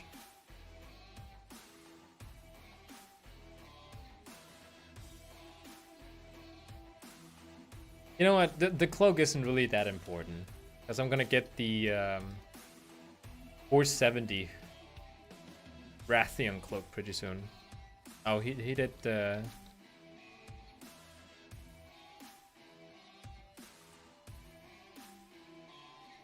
But I don't have the appearance. That's always nice.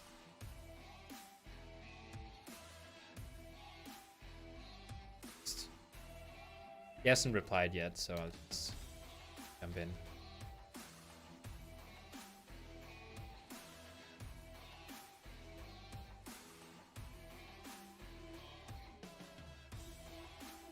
If I knew that this was this easy, like, seriously, I can't tell a difference.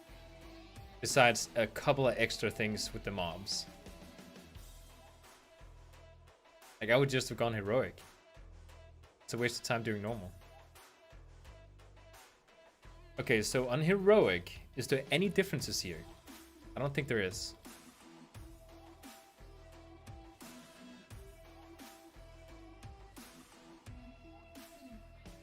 And move him away. Tentacle slam in 4 seconds. Oh, that was quick. Okay, so when we fight him in this mode, he gets into this place here much faster.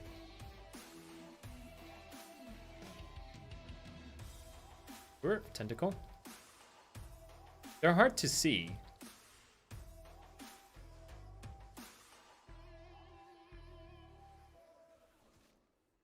Interrupted, guys.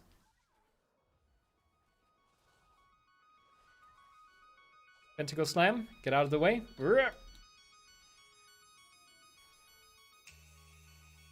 Interrupted. Minus and cooldown. Tentacle is slapping that way. And wait, did I have to get away here? No. Thing's fine. Now we go away. All right, there's mobs. Yeah, I need to tank these. Guys, kill the ads. They do something to him, like they're trying to get to him. Ooh. Ooh.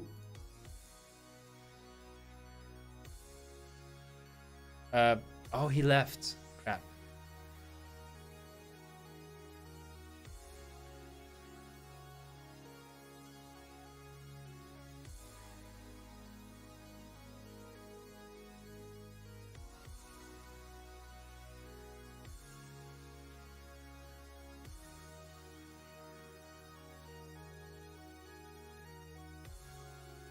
I don't... He's not saying anything. I just sit here and watch him till he replies.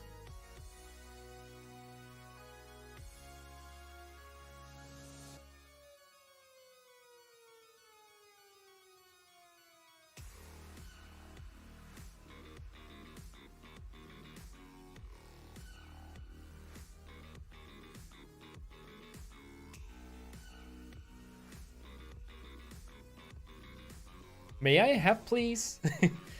He's asking me why I don't have the legendary cloak. And I'm like, well, this is a new alt, so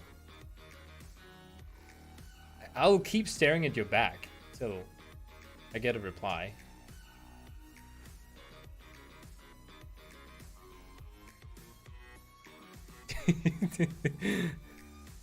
Psst, hey, do you have a cloak for me?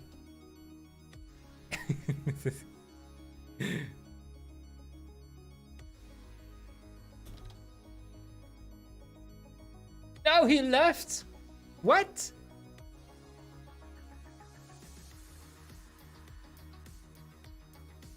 He just left. He was like, I don't need it. And then he asked me, why don't I have the legendary clone? I was like, well, I haven't gotten to that point yet. Ah, he said.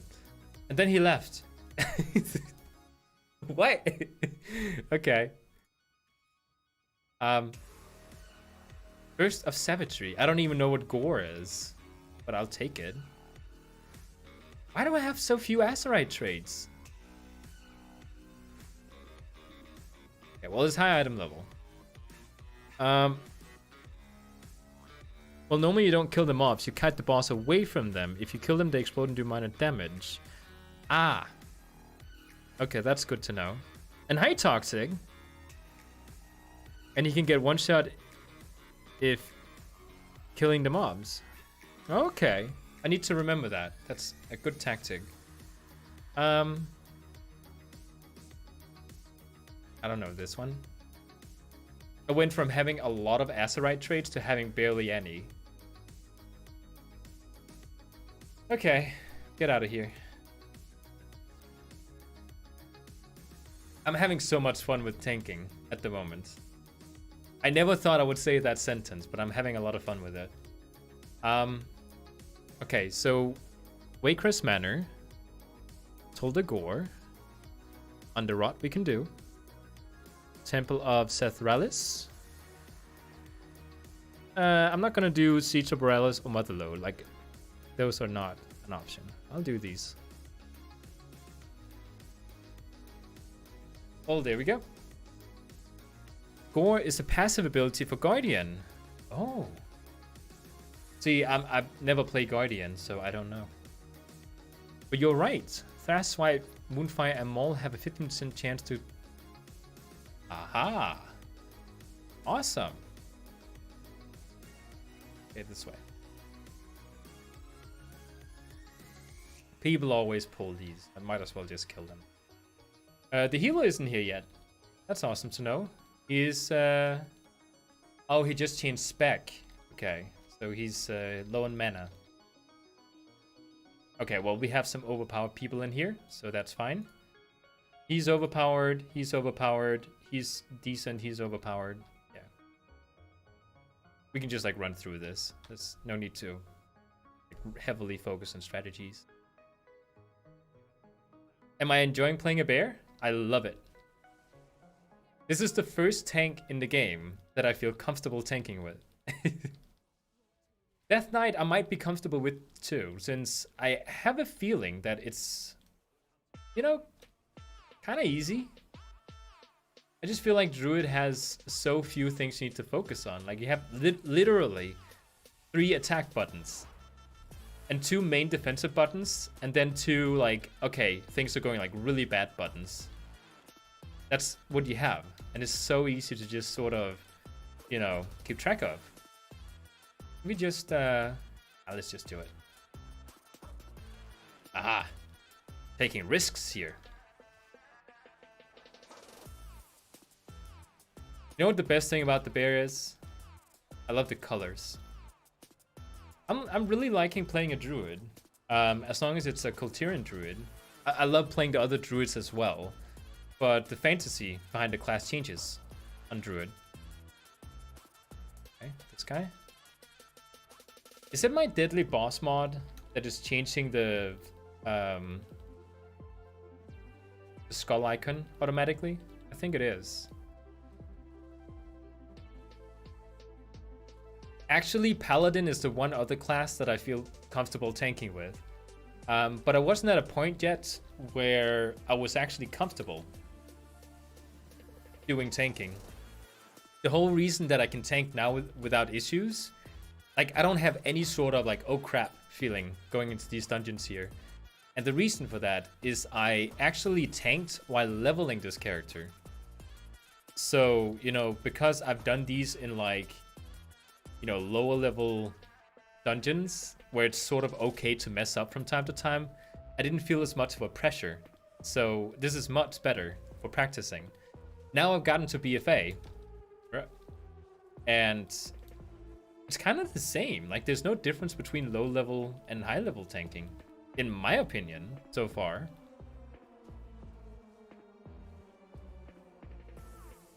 But yeah, Paladin is a lot of fun tanking. Paladin is more fun than Druid is when it comes to tanking. Oh, they're on the way down. Run! Run, run, run! Guys! Run over here! No, you pulled them. No situational awareness for those people. I thought I was going to struggle a lot more with my health than I am actually doing this. I thought I would be constantly, like, balancing my health at 50% as a tank. That's what I thought tanking was. But if I just, like, get down to 80%, I'm like, oh crap, I'm in trouble. Because you always have full health, pretty much.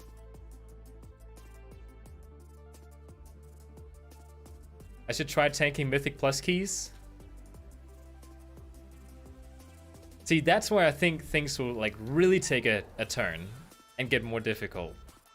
I'll start doing regular Mythics, and then I will, once I'm comfortable, like, once I know the difference between regular Mythics and Heroics, to see what the difficulty spike is, I think then I will be like, you know what, let's do a Mythic. And maybe do it with some people on stream, because, you know, first time and all. Just to get comfortable. But yeah, I'm having absolutely no issues tanking. Like, there's not been a single moment during my tanking here where I've been like, oh no, I don't know how to do this. And, you know, I messed up everything and people start blaming me. Like, there's not been a moment like that, and I love it. Because last time I tried tanking on my Guardian on a different Druid, it went horribly. You have a plus 21. I think my health right now, well, I know for a fact my health right now is lower than your DPS. So, unless you're willing to, like, I'm not gonna be the tank in that dungeon. I'm gonna be the bait in that dungeon. I'll be running out there, and then you have to protect me the whole time. Okay, so where do we have those fire? There? That's kind of a weird place to put that.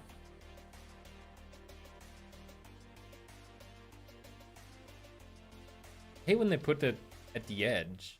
Like, how am I supposed to get him over there? Oh, it disappeared. That's awesome. Like, how am I supposed to get him in here? He can't even go in. Oh, there's one.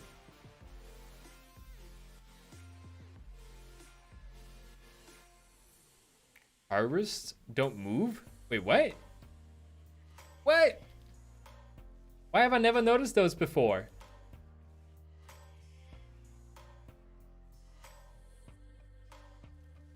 I have never noticed those before. What do they do? The easiest class to tank? I would say Druid. Sorry, I didn't see your message there. I wasn't trying to skip you.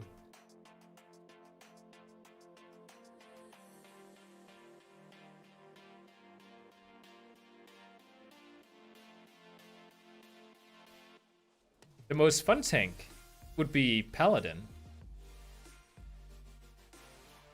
I would only recommend it. I think Paladin is fun.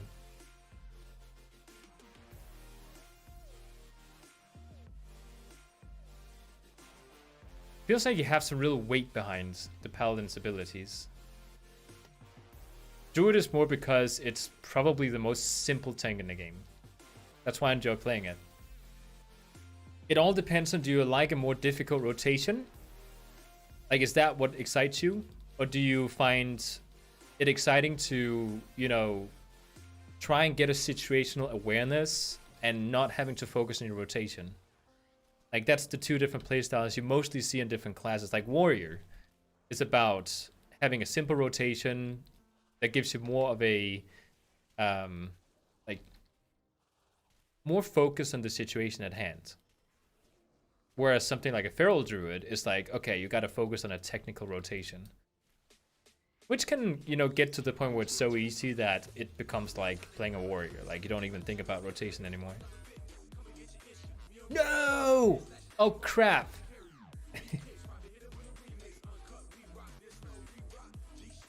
No!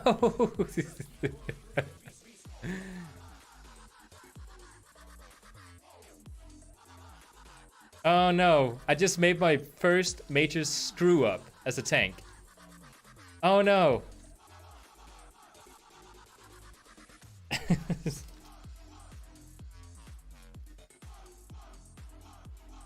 Oh no. Are we gonna be fine? I think we'll be fine.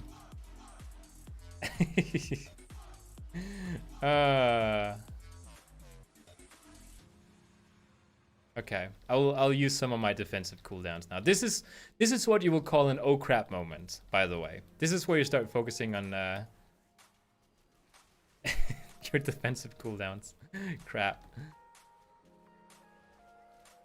Oh no, he's silenced. There we go. Push him away. Ah, okay. He's rooted.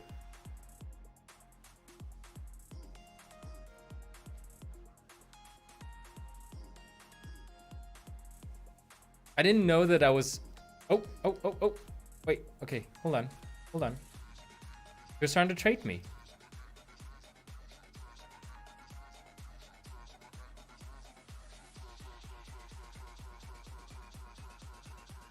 Oh, wait, that didn't work.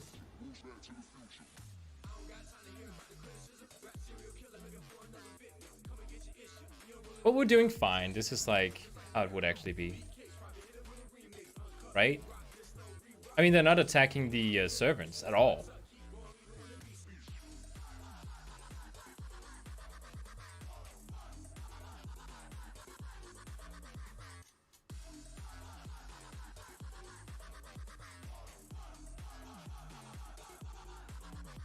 Where's the... Oh, he's behind there.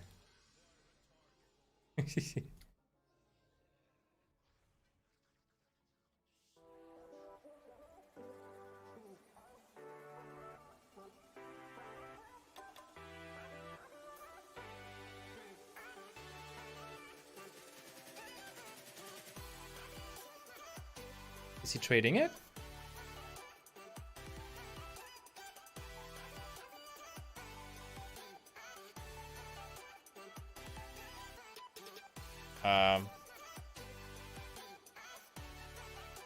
He canceled it.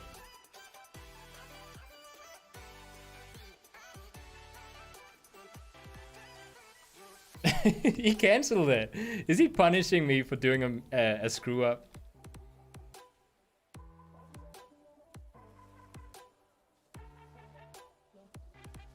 Oh, there's a bunch of messages. Hold on, I haven't been keeping up.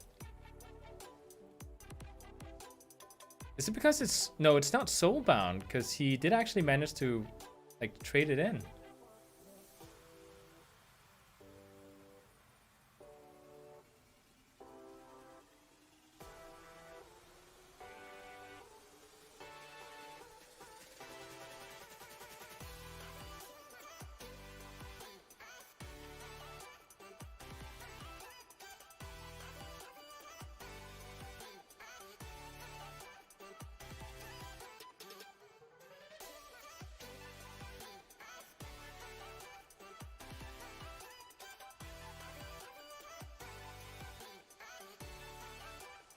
If he's gonna say like, no, I'm not gonna give it to you because you just walked up to me to trade, I'll be like, well, you tried trading me mid-boss battle, which is why I walked up to you. There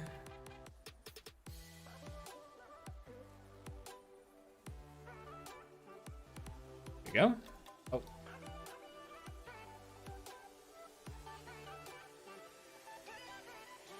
I don't think I got the belt. No. It's kind of like, was he waiting for me? Oh.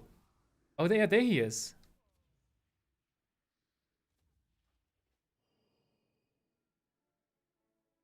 Was that him? That was the mage.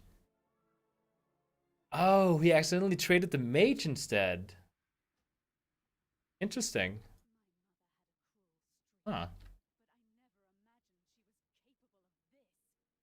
That's why he didn't have it. There's no music, I know.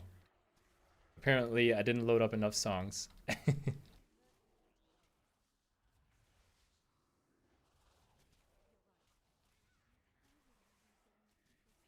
Oh crap. Okay, use the defensive. And let's go ahead and interrupt everyone, even though it's way too late. Let's go back and play the song.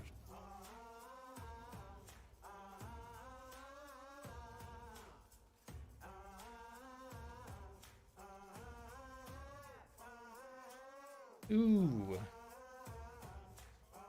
Okay.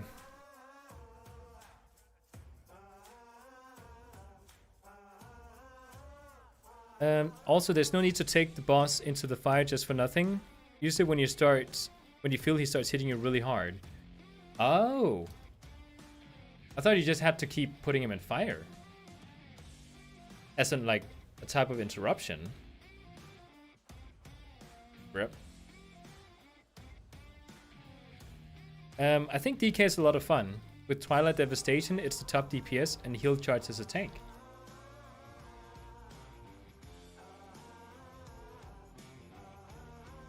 Someone has some gear for me, he says. That was the guy who just traded me.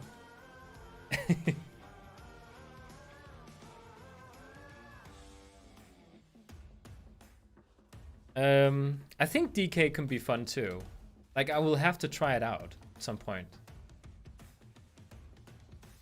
Because to be honest, I have no idea how DK is. I think it's better in single target than AoE like the bear is. Because the bear is excellent when it comes to AoE.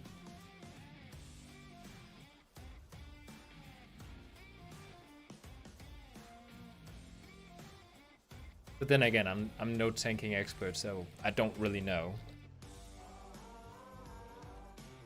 And what it does when it bolstering, and what it does when you kill a mob, it bolsters every other mob involved. Oh yeah, that one. And I think it bolsters up to like 4 times or something. 5 times. If it's 20%, like you say. And the bosses can be bolstered too.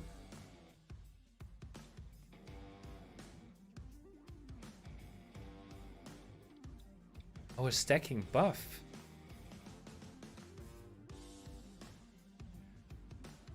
Oh, so I was actually dealing AoE damage to the team every single time I pulled him into the fire. So I guess I don't know this dungeon as well as I thought. Why is he... Somebody have their ink pad out or something? Okay, so I'll have to keep an eye out for that. What is a high amount of like stacking? Like when would I need to take him into the fire? Oh, bolstering stacks up indefinitely. Interesting.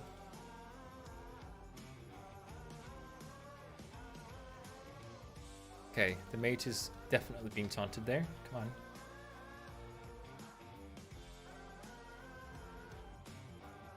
That was easy. Leave.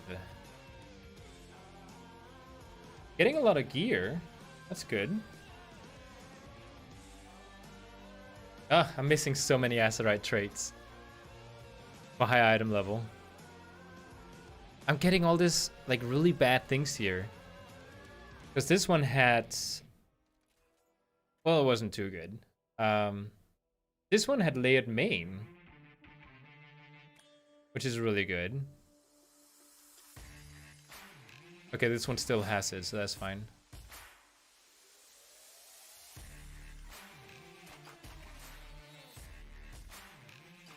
Yes, I do.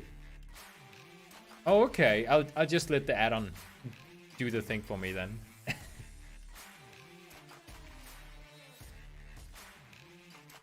I don't actually know. Like, if I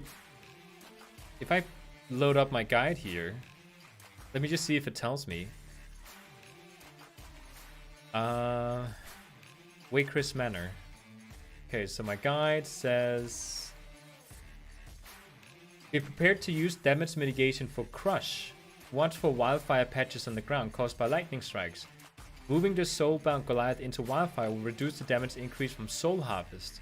Okay, so it is kind of telling me, like it's not saying in like idiot language to me, that you get a stacking debuff that you can reset with Soul Harvest. With wildfire. So it's not completely noob friendly. I've seen one paladin tank taking 75 stacks on a plus 21 key. Oh. Okay, so just kind of feel it out.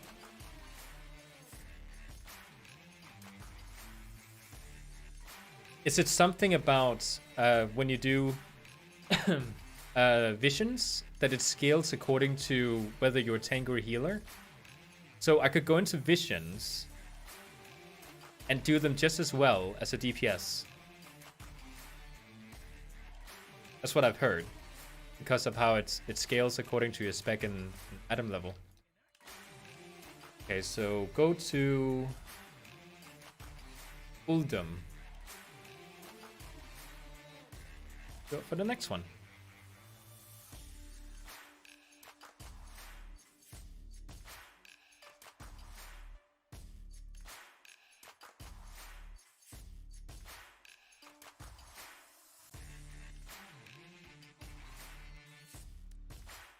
Wait, I could actually have flown there. You know what's faster? It's faster to do this.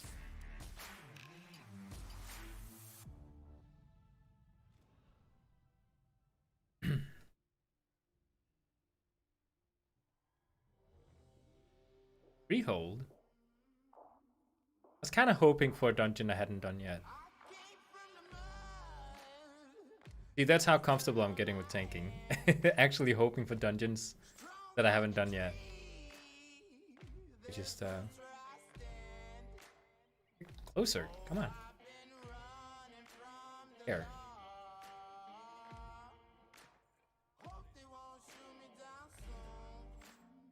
Yes, it scales. Mob have 25% less HP if you go as tank. And 42 less HP if you go as a healer. Awesome. So with corruptions, that should make... oh no, the healer isn't even here yet. So with corruptions, that should make it pretty good as a tank. Since, you know, like Twilight Devastation can pretty much just wipe. What? Did the Shaman just pull me? I just got pulled to the Shaman. Is that an ability? I have no clue.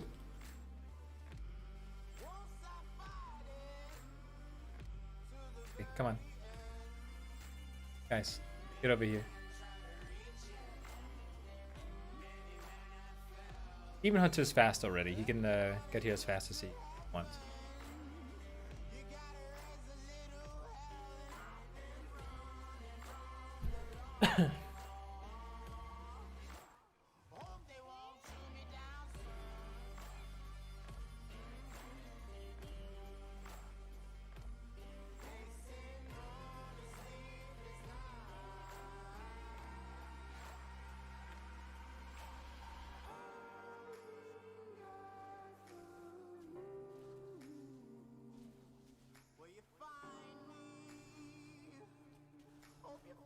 I'm glad to see that even though I'm getting 415 gear from this, even though like my average is like, what is it?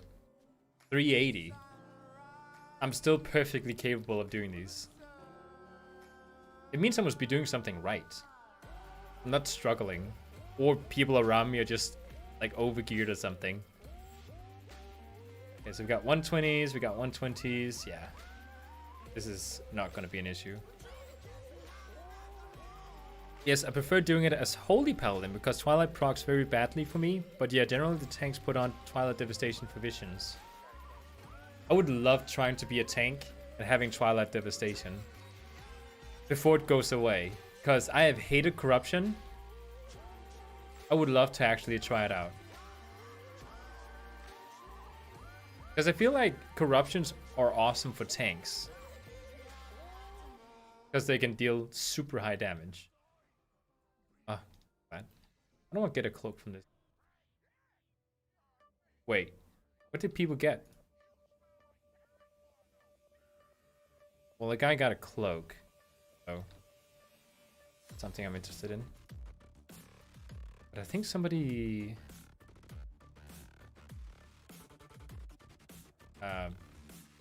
dude, come over here. The Warlock is dealing so much damage that my aggro isn't working on him. I run 6 ranks Twilight Devastation Visions on my Blood DK and 5 mass pretty easily. I'd love to see how this would work out in Visions. Oh no. I'm gonna give the healer a bad time. I know how it is to be healer with a tank that overpulls. Not fun.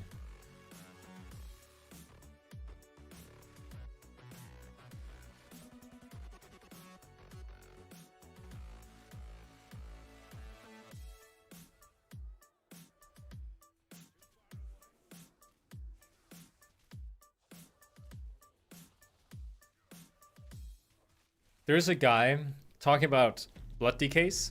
There's a guy on the server here who always sits in Stormwind. Well, always is relative. Like, I've seen him frequently sit in Stormwind. And he has PvP gear on. Like, you know, high-ranking gear you can only get from PvP vendors. That was easy. I was surprised how fast I went. And he always sits on his horse, with the transmog matching the horse and everything, and just flashing himself.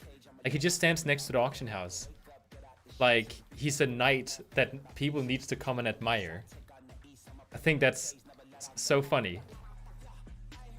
I mean, I can definitely tell, like, if you're, like, super into the game, and you have good gear, and, like, you're probably one of the top ranked players in the world or something with that gear, you know, I get it, but I would never do it myself, because it's super showboating.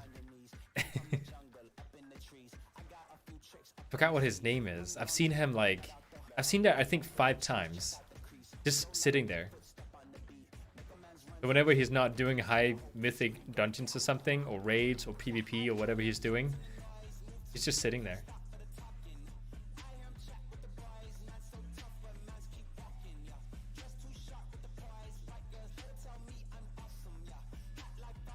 What's this guy?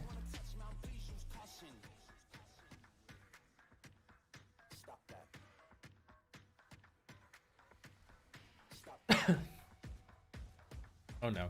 Shouldn't have coughed. Look at this. This is what you get for coughing.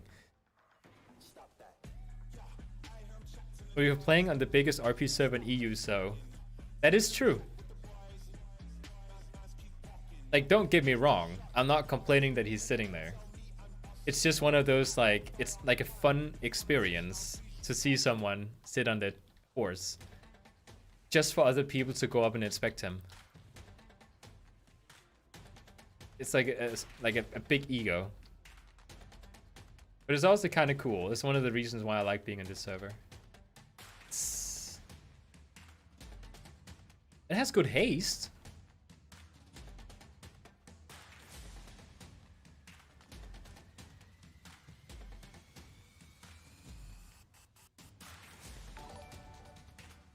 Oh, Amano! Thanks for subscribing. I like being back on YouTube. I have currently 19 viewers. On Twitch, I had an average of 3 and 4. If I was like advertising on YouTube and my Twitter. On YouTube, they just kind of come to you. But it's because, like, when you go on Twitch and you stream there, it is designed for you to pull in viewers from another platform. Like, that's what you're supposed to do. YouTube is that platform that you pull people in from. So it's a lot easier to get, you know, to become a streamer on YouTube. It's an untouched market. So it's about, like, if you want to be a streamer, it's about getting on YouTube, like, now.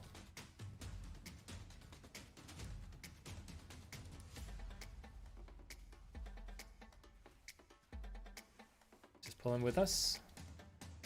Come on, keep following me. Keep going.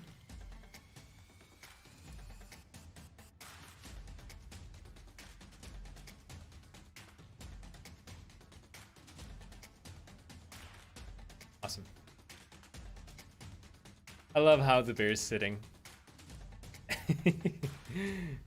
Like you want to tickle his feet or something. Oh, corruption on my beautiful bear form. Ugh.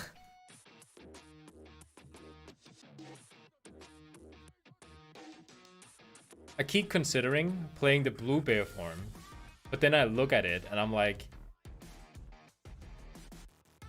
just to show. Just want to show really quick. Oh no, I changed my bear form. Okay, this is my chance to play blue. It looks kind of like, you know, if you go in, let me just, okay, so the blue one, you know how this one has like an outline? It's the same color as the bear. Like everything's the same color, which is a little bit boring.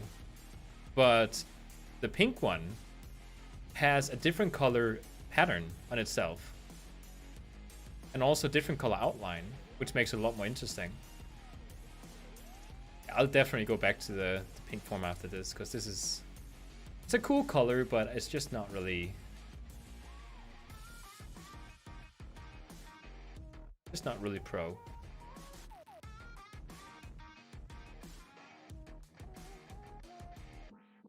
See how it's different colored?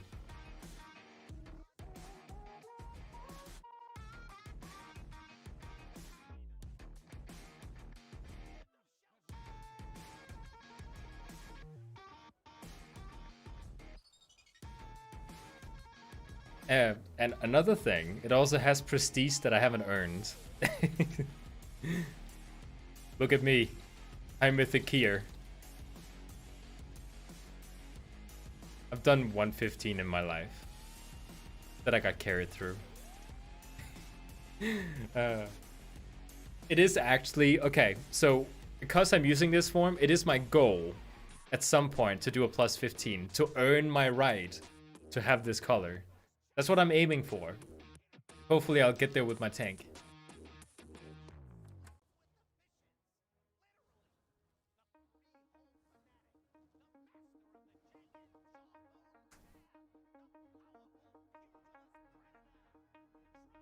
I love how my Deadly Boss mods is counting the roleplay. That's a neat detail.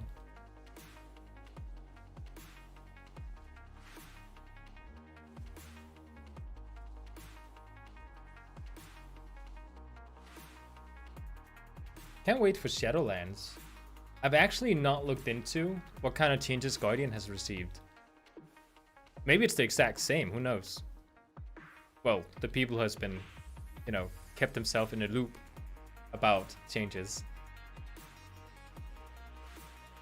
The only thing I know about Guardian in Shadowlands is that I've seen a YouTube video with a thumbnail that says Guardian is looking good. That's what I know about Guardian and Shadowlands.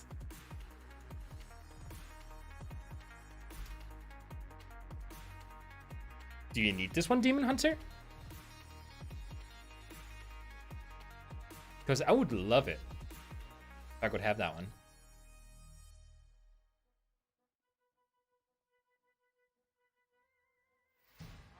Don't run through.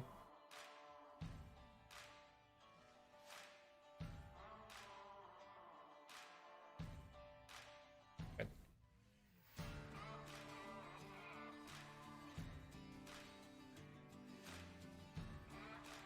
I want that one that the Demon Hunter got. If he is willing to part with it. Maybe he's farming it for transmog. I can't see why a person would be in here if not for like transmog or something. You know, as a high level 120.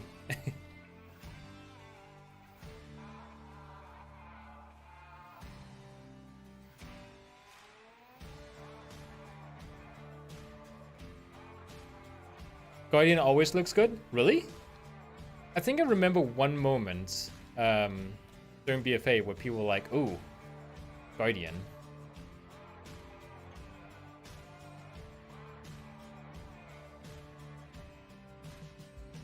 I hate how some people like has an attitude of like, I can't be bothered with you. So I ask him if he needs the gear. He doesn't say anything. So I say Demon Hunter question mark. And then he's just like, he just writes a question mark.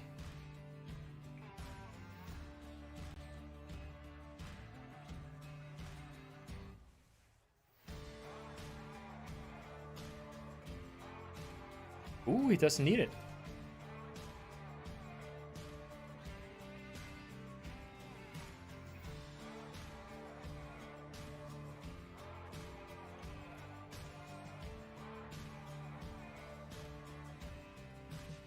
Oh, hey, James. Look at what I'm doing. I'm tanking heroics. Wait, what?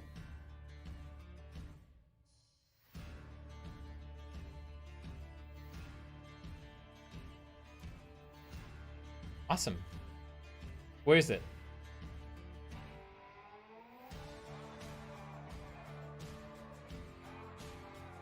Oh, there it is. Okay, I see it.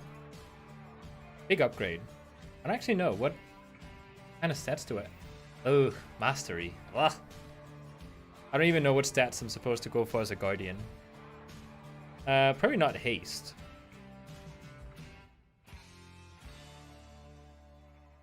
I mean, they're fine, but in the lower end of tanks, I think in Shadowlands beta, Berserk's got better, I believe. It did. Berserk did get a lot better, but that's for Feral.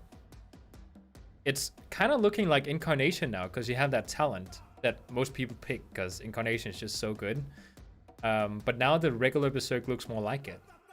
Guardian isn't really good for raiding in BFA. It was really good in Legion though. Okay. Look at you go. I am kind of proud of myself. I'm probably not being very humble about it when I'm tanking, but I am kind of proud that I stepped into the tanking world.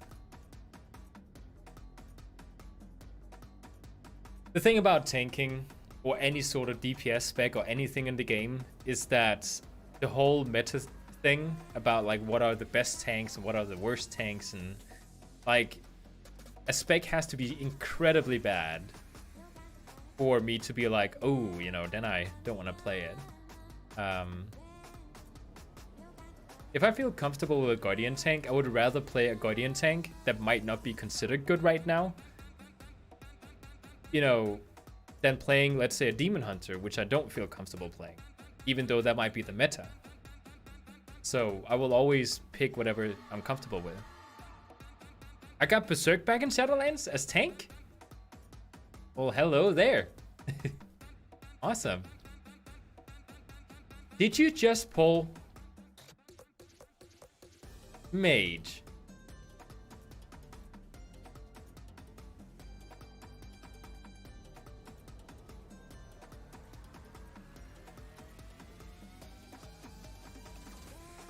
Bear still seems like the intro tank.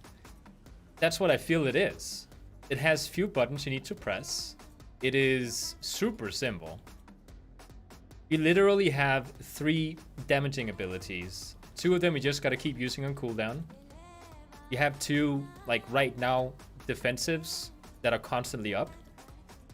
And then you have 2, oh crap, everything is just like so bad right now, defensives. It's simple and I like it. I have a bit of crowd control. I can do this. Didn't really do anything against these mobs here, but I did have it.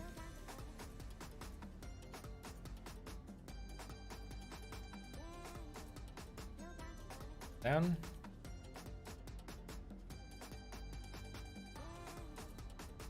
The person left.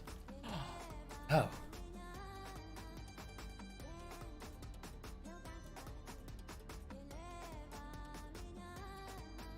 We'll just continue. No need to wait. Wonder will join in. As I understand it, Maul is still lackluster. Maul? Oh yeah, yeah. I never use that one. I just keep using my Iron Fur. I know it's probably not the optimal way to play it, but I'm not really concerned about dealing big damage as a tank. I just want to make sure that I'm doing what I can to make sure it goes smooth. Not necessarily fast. And my damage is fine. Like, I'm doing more damage than other people in the group are.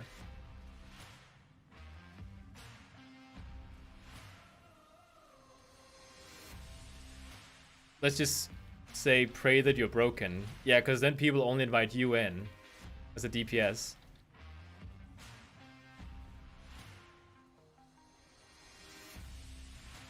Need to turn off my Discord afterwards.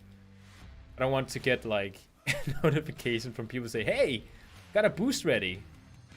I did it once to get this skin here, okay? I don't want to keep getting notifications. Okay, let's do this. Oh crap. I have no idea what the strategy is here. Okay, don't fight the guy that has the lightning. I think. Cyclone Strike and me? Okay. Dungeons. Legion. Okay. Ah, there we go.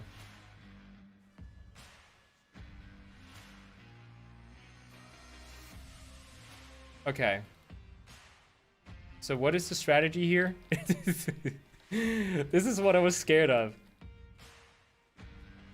Okay, tank, avoid attacking during lightning shield. Step aside when he uses Cyclone Strike. Okay, that's all I gotta do. And that's the thing, I think.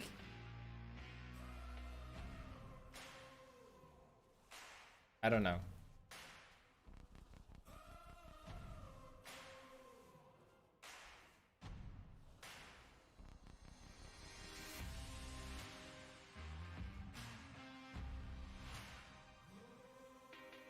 Okay.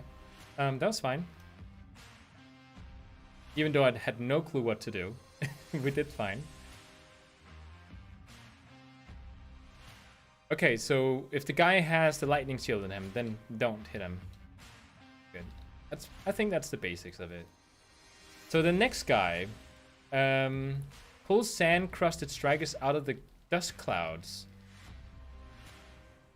They produce to allow people to attack them. Okay. I don't even know. Is that the snake monster? The next one?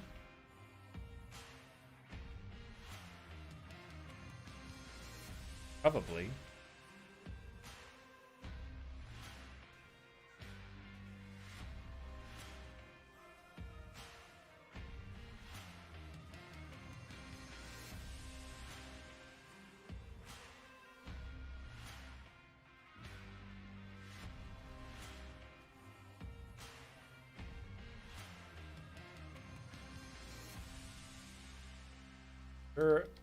Sorry guys, I can't see the chat at the moment.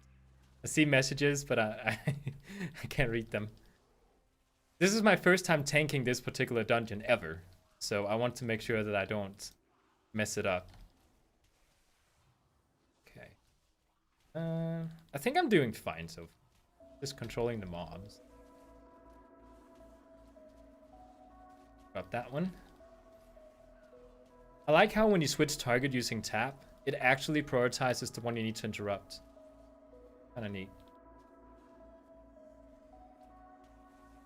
Okay, so if they're in the dust clouds, you can't hit them, from what it seems.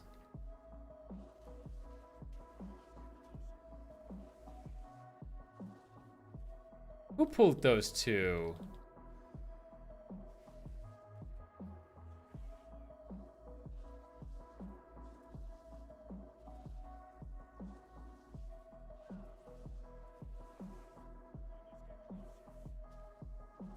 Okay, so everyone face away from Mecha during blinding sand.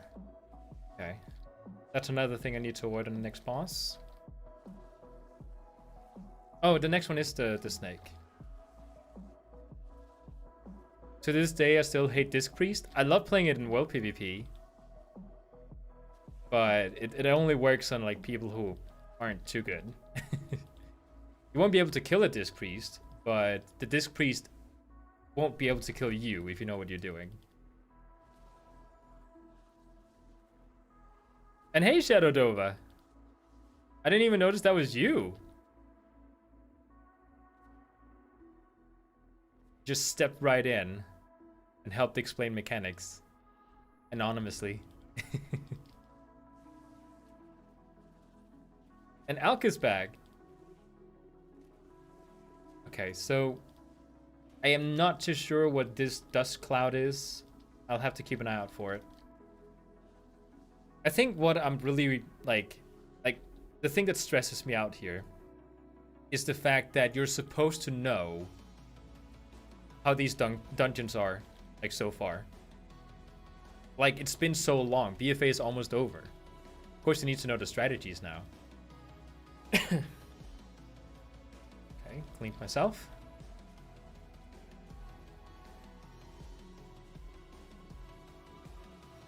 Discipline is fun, but I don't like using it in like dungeons and stuff. I think what you're saying, Shadow, is spot on. It's good in PvP. But I also feel more comfortable just using Holy for like dungeon stuff. Over there. Any others?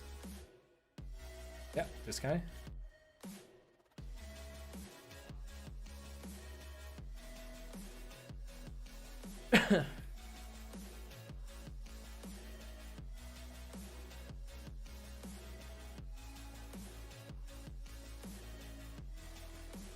Oh, you want to play Disc as an off-spec? I think that's a good idea. I think disc is one of those like flavors that if you were to do it in Mythic dungeons, it's a lot of fun if you know how to do it properly. It's really, really hard to play a disc priest. It's the hardest healer in the game, I think. But once you know how to use it, it's fun.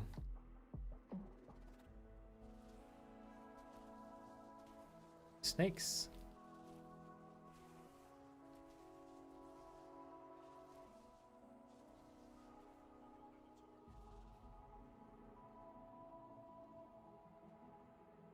Second best healers and raids? Discipline? Just spit on the camera.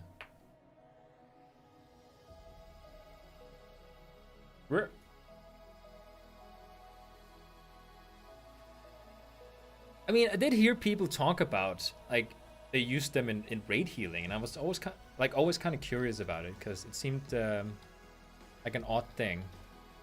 Yeah, I should have looked away there. Oh, that's the dust clouds. Okay. So they, you know, they're dodging damage if they're in dust clouds. So get them out. He's throwing another one. Beat them away. This is simple. This is doable.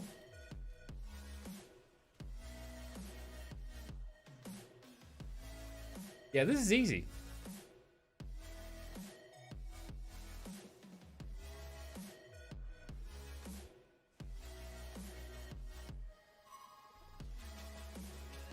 Oh no. Didn't look away. Okay, I'm gonna zoom out because that's how I can tell when things are happening. I don't even know, is my Deadly Boss mod actually tell me to look away? Because I'm not seeing it.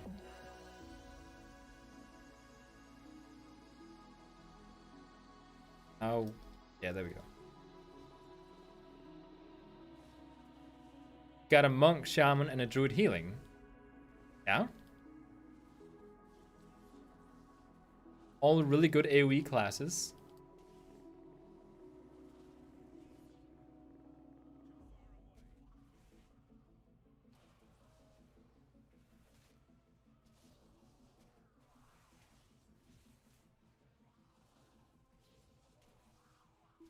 Okay, so in this next one...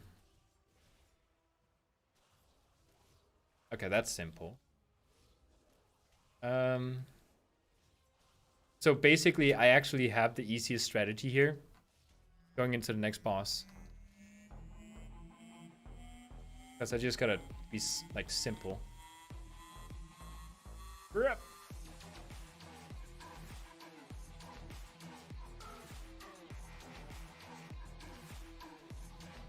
hope the healer can go through.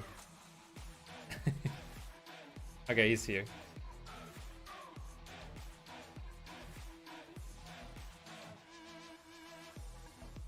I don't think we had to pull these. What harm does it do? But the disc is in the back, just giving shield and big cooldowns. Druids are good for keys, but pretty bad for raids. Ah. Well, now that you say it, I do remember when I go into raids as a druid, I constantly run out of mana. Because a lot of your spells are like hots that you gotta apply to single targets, which takes a lot of mana if there's a lot of people. I think you're right there. Having a spell that isn't gonna cost you more mana, depending on how many there are, I think that's better in the long run. For raids. Okay. Fun. Oh, they're ranged. Didn't know.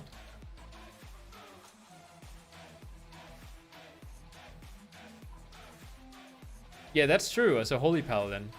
But the problem with Holy Paladin is that as long as, like, when you have more than 5 people you need to heal, it's not as efficient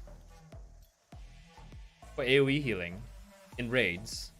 So, like, Holy Paladin is more like, you know, I'm gonna mainly be over the tanks, but also do some off AoE healing from here and there. From what my experience is. I don't see it as a good AoE healer.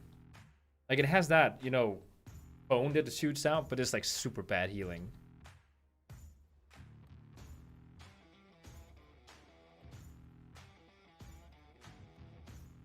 Alright. Get in between the cones. Or the pillars, it's called. Oh, there's one. Ah. You shall not defeat my bear form. I will tank all the damage you put on me. Didn't someone mention that bears wasn't good at taking magical damage? I think this is what you count as magical damage.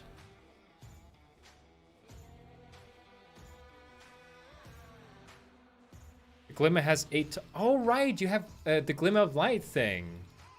That's true. Then it is good AoE. It's actually really good AoE.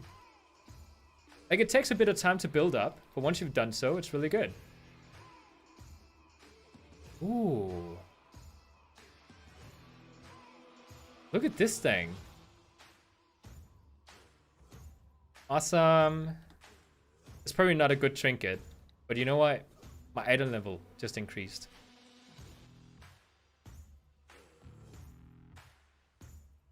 Ah, crap. Yeah, I'll take it back. Paladin is excellent in AoE situations.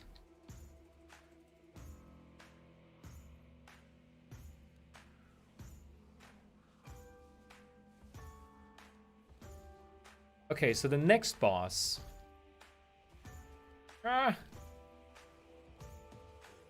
Gather enemies together with voodoo hexes to AoE them down faster. In Heart Guardians, if Heart Guardians are up for a while, use damage mitigation abilities to reduce damage. Okay.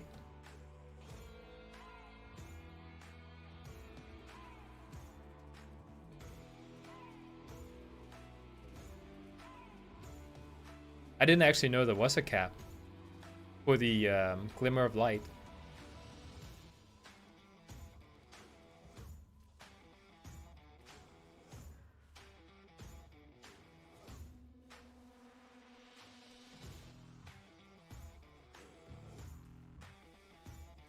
Is it...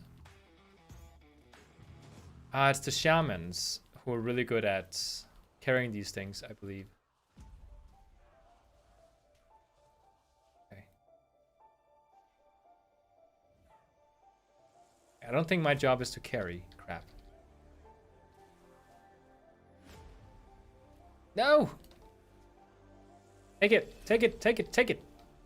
Push them away. Take it! Come on. Carry it.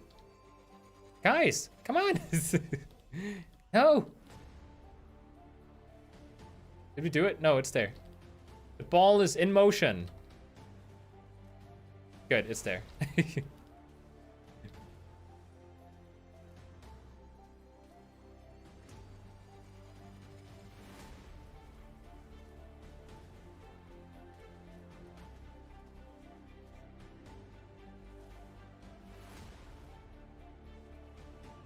Ooh. Oh. Okay, so those has been root this guy. Ah, don't hit him. Okay, grab it.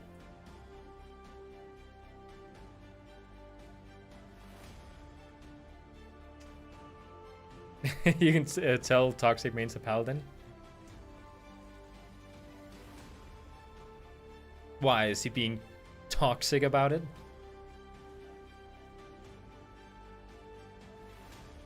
That was a joke, by the way. Toxic, you should really consider changing your name, because you're actually one of the least toxic people that I know. But maybe that's where the joke lies.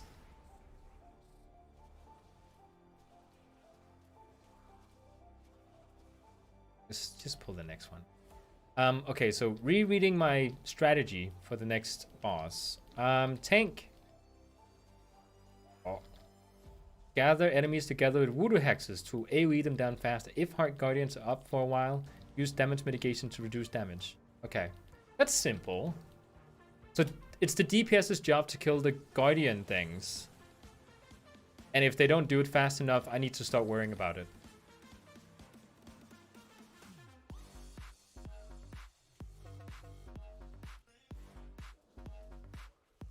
Okay, that's a Heart Guardian. Okay. Lava Burst? That's a Shaman? Oh, but they have totems too. Yeah, that makes sense. It's even the proper totems.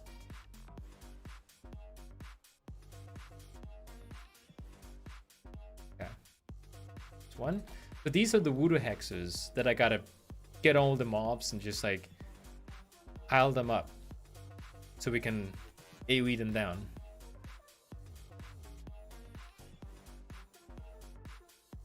Guys, did you just go over there and attack mobs without my permission? Nice.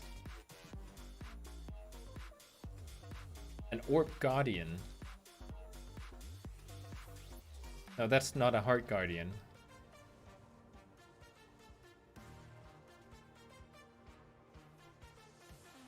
Alright, healer. Do your job. Actually, we might not have started the encounter yet.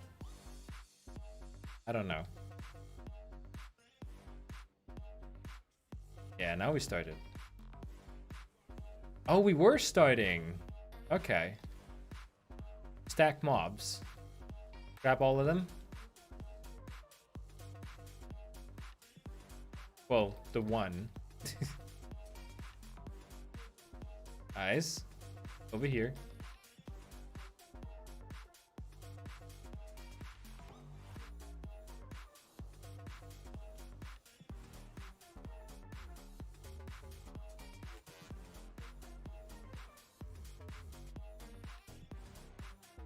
I'm gonna help heal afterwards. Ooh, snap.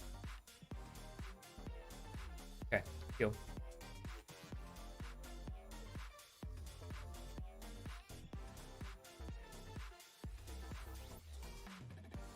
Have no more mana. There's like 2 other people in here that can heal. All 3 of us should be doing it.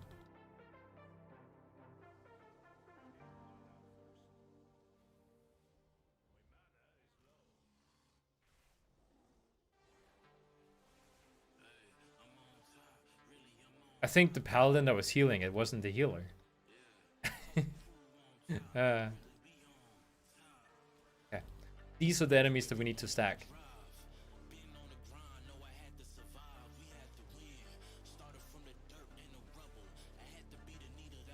Come on.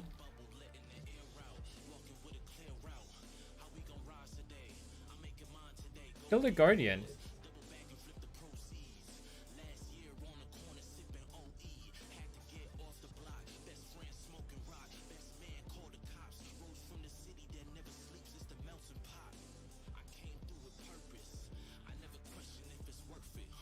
You can actually waste your interrupts to get to the target faster.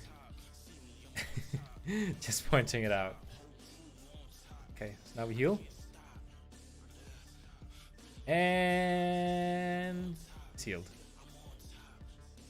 Now we just kill them off. That's him.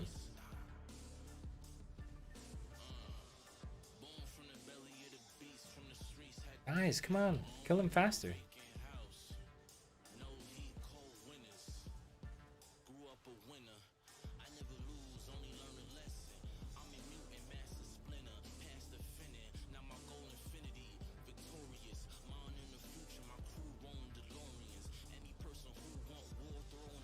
Guys, wait. There's some funny messages going on now. Guys, did you pull more mobs without my permission? The guys, yeah, what are you gonna do about it? Danny is like Heisenberg. We're done when I say we're done. Grabs the belts. I have the feeling he has someone else pulling in every run. It's becoming suspicious.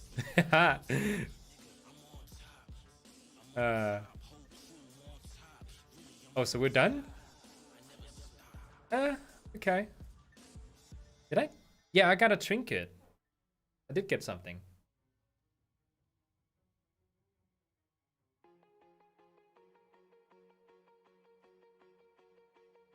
So what is my 103? That's pretty good. What is my... Right, I was on my way to Uldum. There's always that guy you know, that guy we all know, that guy.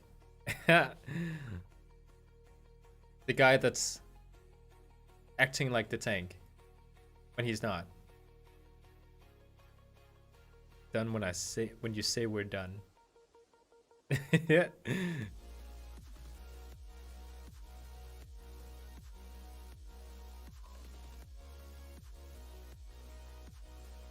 Okay. Magni, I am here to assist you. You have my full undivided attention. So we can get that cloak.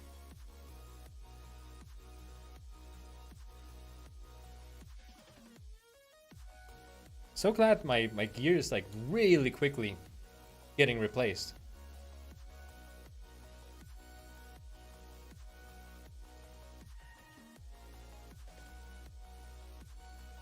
I'm gonna do what do you call it? I'm gonna try and see if I can finish the cloak quest line.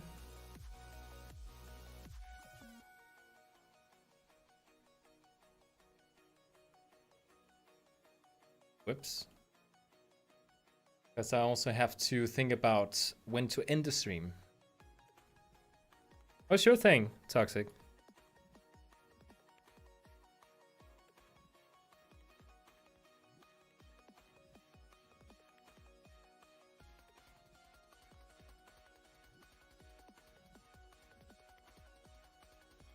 No? Please let me skip this. Thank you. It's so stupid that you actually have to go over here, do this part. Like, why not just skip it from back in the Chamber of Hearts? Oh no, because you do need to talk to the King Phaeorus, which is totally not a play on words of Pharaoh.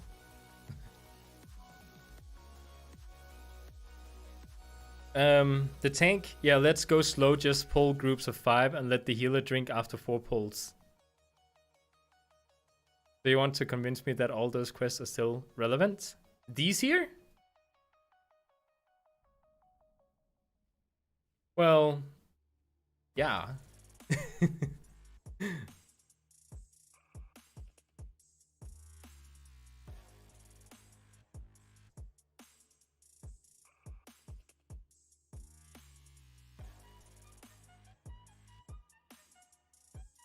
That's actually, like, no joke. That's how it was at the beginning. I would take, like, maybe 3 mobs at a time. And I would always just, like, we had to finish the mobs before I pulled the next pack of mobs. So it was, like, this really slow progress through my dungeons. You know, back last time I attempted at being good at tanking. Today I do much better. So we pulled the entire dungeon, he says. That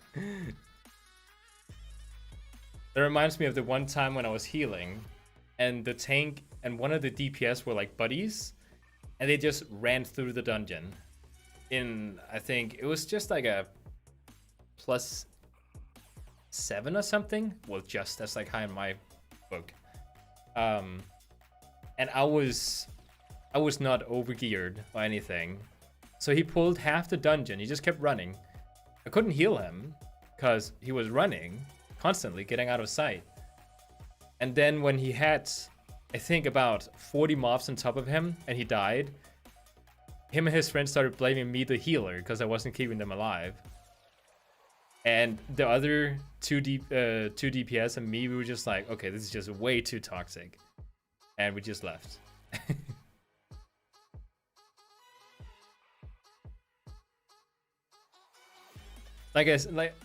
It's fun you say that out, because like I said at the beginning of the stream, I was in that one group that had 300 DPSs in it, and one of them fell down twice. When you go to the shark bait, like the first boss, He just fell over the edge for some reason. I don't know if he was AFK or something while he was running. He just fell off and pulled the whole pack down there. The first time he pulled them all up to us, so we just agreed to wipe.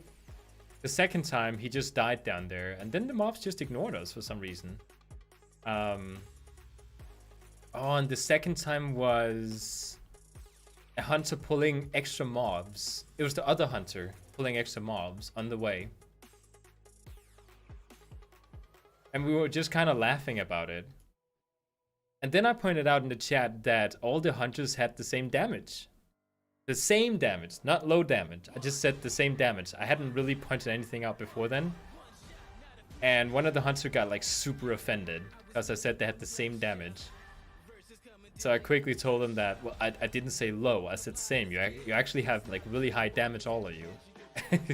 But they had like the damage meter for all the 3 hunters were like less than 0.5% less than each other. It was crazy. It was just like looking at one big bar on my add-on. Okay, so what are we doing here? Well quests. Ugh. Wait, what's in there? Oh. Let's jump this cliff pit. Error. Yeah. There's that, what is it called? What is it called? Mechagonin Gnome or something. You know that dungeon in Classic? I think it's Classic. The one where you go in and there's like the gnomes. Oh, there we go. And then at the very beginning, you just skip going down the stairs. You just jump down. You heal yourself up again. And then you go to the boss. There was one hunter who jumped down. It's happened multiple times. I think I've seen like 3 times during that dungeon. Where the hunter doesn't dismiss his pets. So every single mob on the way down just gets pulled. It's so funny to see. Everyone starts attacking the hunter. No more Rigon. That's what it's called. Exactly. The worst hunter's enemy is an obstacle on his path. True. Okay. Wait, what? Oh, right. Yeah. Where do I put this one?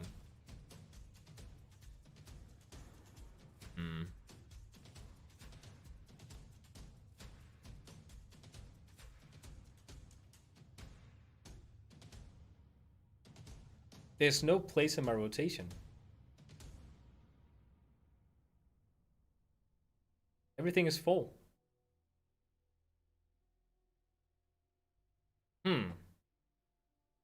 Well, this is ruining my setup. Okay, I'll place it here for now. I will probably rarely use it because it's sitting there. Oh, I don't actually remember that. Let me just see.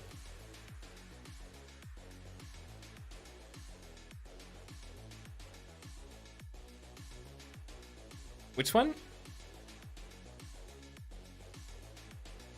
Apple Rock.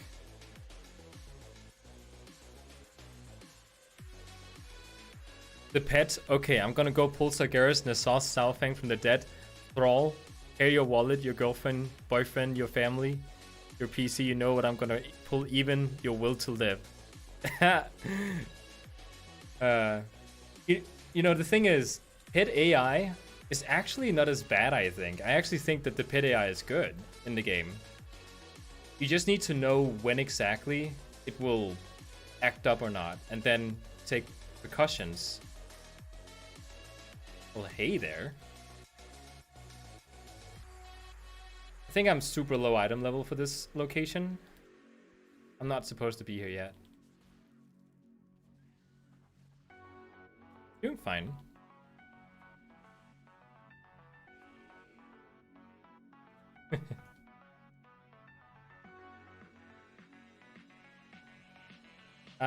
This is gonna kill me. But I'll do it.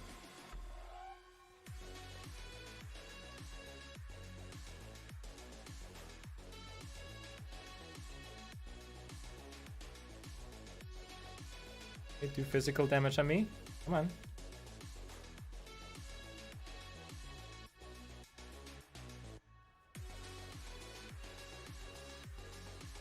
Let's get away from that tentacle. I'm doing fine. Not a problem.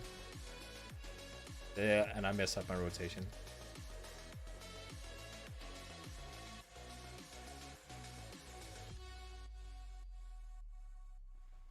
Okay, instead of... No! Go away.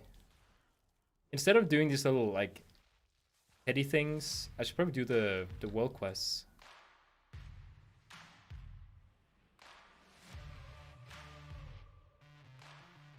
The AI isn't broken, it's just a douchebag. Ha! Oh, hey, Pen! Huh. Well, that's weird. Like 2 hours, that's crazy. For the notification to be delayed.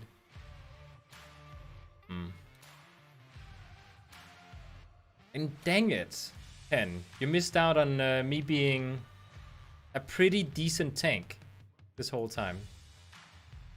I've just tanked a bunch of dungeons. Can I do this? My item level is in no way good enough for this guy.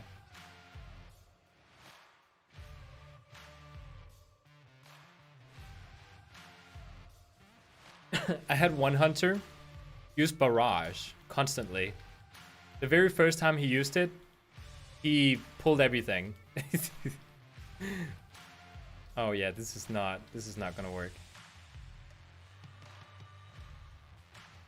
Yeah. Oh no. I'm just trying to get my cloak. Why is he preventing it? Solo him? He's the tough one. Yeah, he is. He pretty much two-shot at me.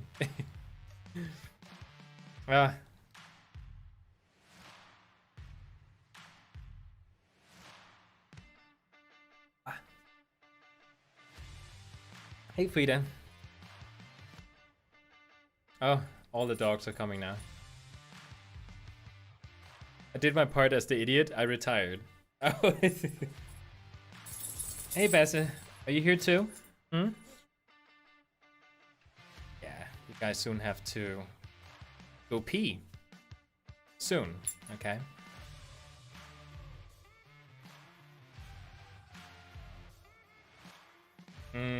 Okay. Should I tank this guy? Well, let me just join in then. No mind tanking this guy. I'll just kill steal. It's not even kill steal. Helping.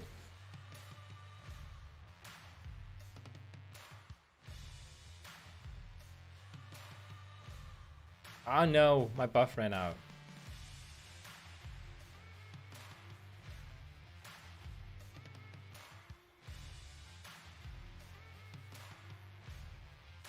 Oh no, even he's struggling. Don't worry, I'll heal you. Heal him. I'm helping. See, it's not that bad.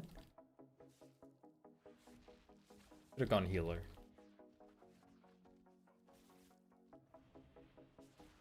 Okay, let me actually use my cooldown. I never use Berserk. I always forget about it.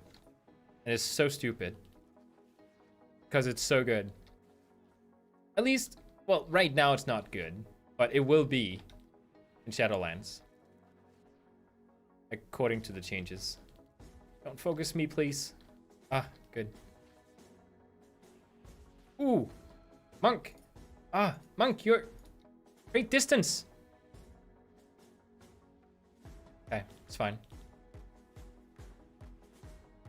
Okay, there we go.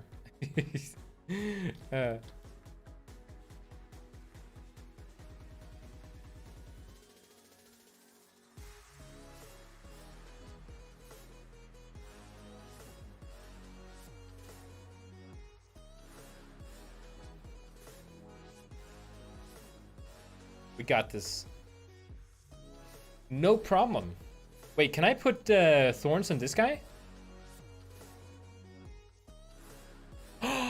You can do that! I didn't know you could put thorns on another person. Awesome.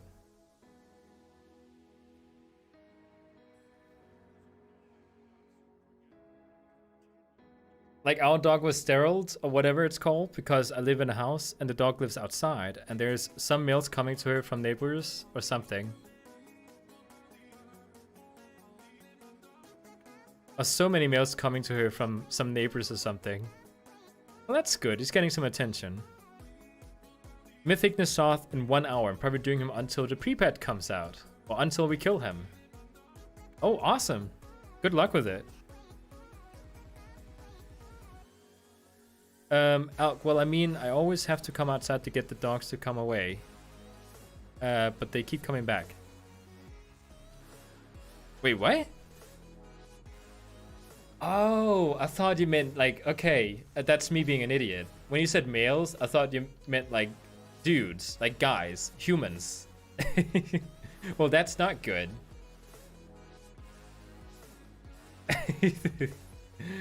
Yeah, that's not so good.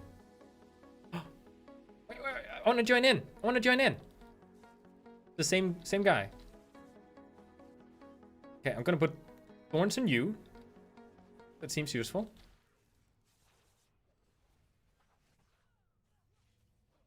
I need more haste.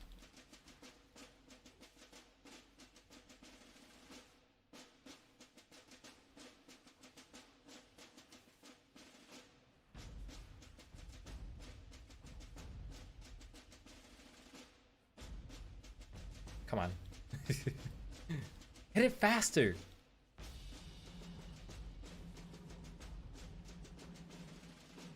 Yeah, not humans. And it wasn't even your phrasing it was wrong with. It was just me, like, I don't know why I was thinking people petting it. Okay. You want some new? Is that a pretty awesome technique?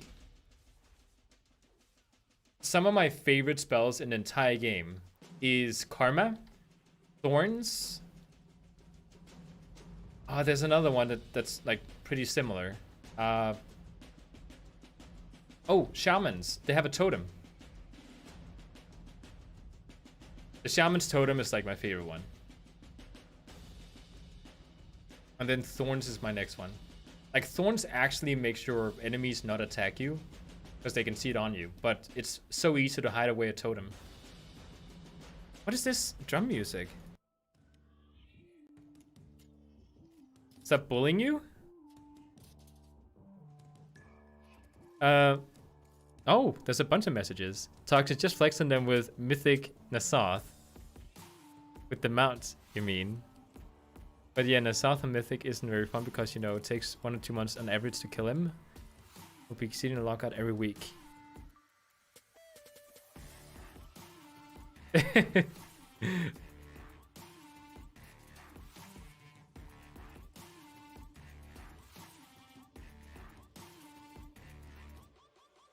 Is he really that annoying in Mythic? Nasoth? Because I've never done him in Mythic. I've paid for a boost in gold, of course, not real life money. But that was to get the mount. Dogs are not saying they have to pee. Okay, any other quest in the area?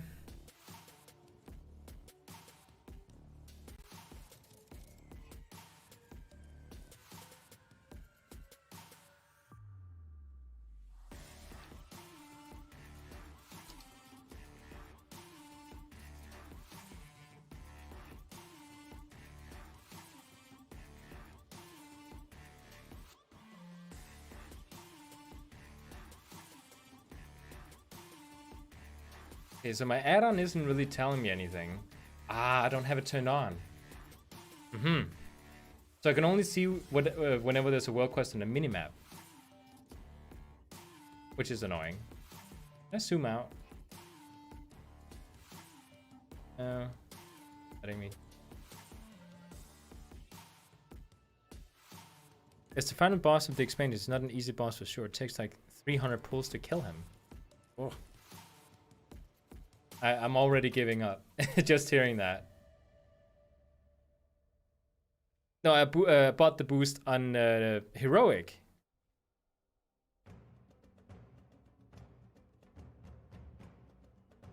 Well, I think Nasoth is one of those where, like, because of the whole, if one person messes up, suddenly he becomes a liability. Like, he doesn't just die. You actually have to kill him afterward. I think that might be what most people are struggling with. I think. I don't know. I'm not a raider.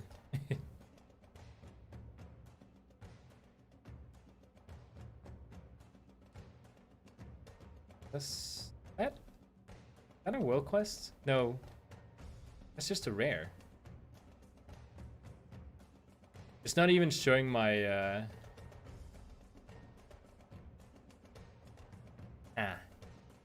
It's not showing up as a world quest.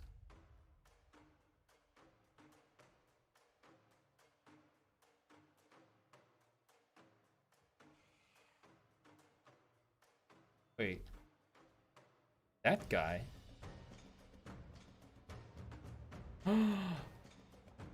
Wood player. I still need to kill one horde player so I can get my I think I can put that there. I still need to kill one horde player so I can get the dismount gun.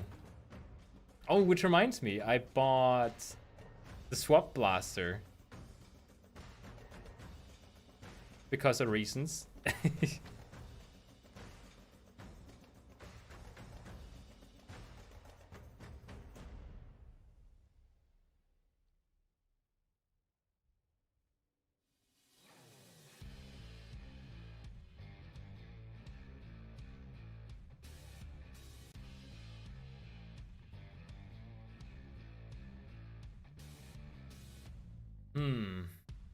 Can't find anyone. Maybe I should restart the game of my add-on actually running.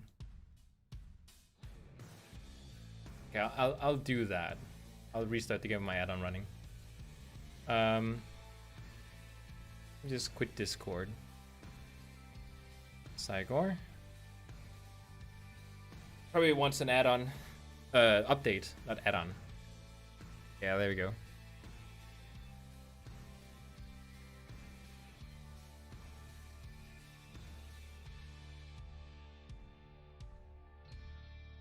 Oh no, I bought the swap blaster, not the dismount gun. The swap blaster is in the auction house. But yeah, the dismount gun is just kill one guy. It's pretty easy. It just like, it's one of those types of guns. It's just like, it sucks not having it. It's gonna get annoying going into Shadowlands. Yeah, see, here we go. I can see all the quests now. This one's easy. It's really annoying going into Shadowlands not being able to dismount people. That's gonna suck.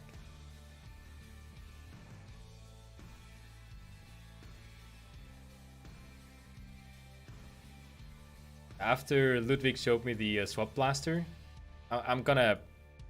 My goal is at some point... I thought there was a pet. No, he just finished it. That's another one. My goal is at some point to get kicked out of a dungeon because I kill one of the players with my swap blaster.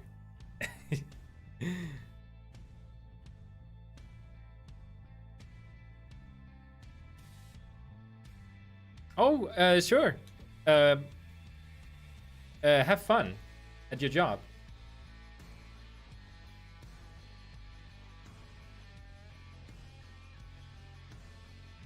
Okay. Right. Needs to be killed.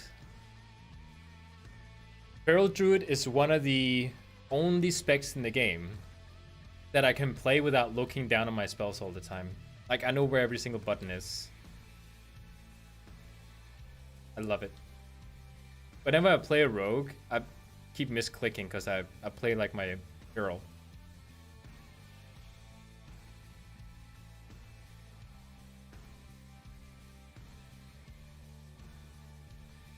Oh, like a minute? We'll see if I finish this one. I don't know, there's another world quest on top of there. But if it isn't too bad with this one, I'll go back for it. Isn't someone else in here? That's just me.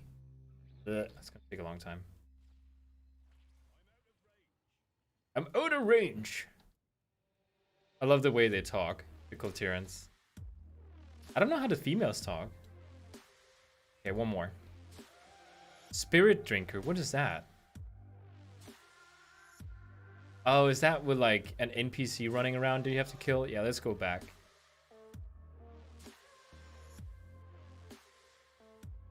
I don't know where you guys are on the stream, but on my preview here, I'm still down there killing things in the mall. I just got spit out. If I try to like update it by pulling the stream all the way over, I just got on my mount. Super weird. Crazy delay. There it is. Alright, don't do it. So jump in and join. Someone in here? No? No one's in here.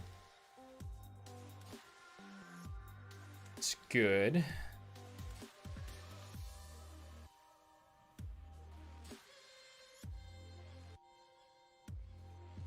Now I get credit. I could potentially just jump out again. Isn't it like that? If you just jump in and just like get one of these and jump out and somebody else finishes it, you get credit. It's kind of stupid.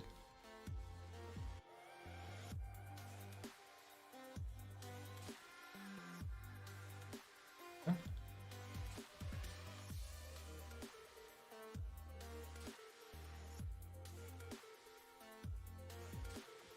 Please be done. I don't want to have to fight another one. Oh, there's 3 over here.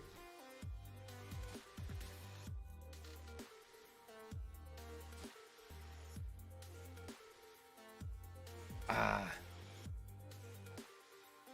Can I root this thing? Okay, don't actually have to fight it. There you go. And I think that was it. Oh, I have to kill this guy. Right. He's over here.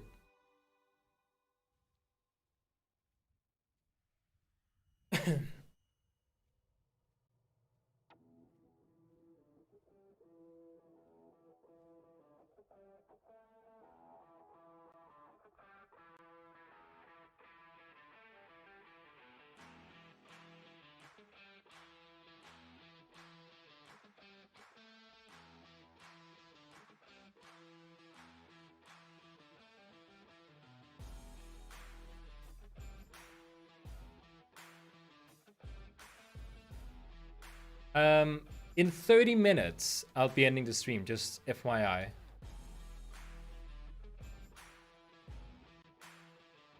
Oh, crap. No. I almost did it. I forgot for a second what item level I was. Yeah, wait for somebody else. Get here.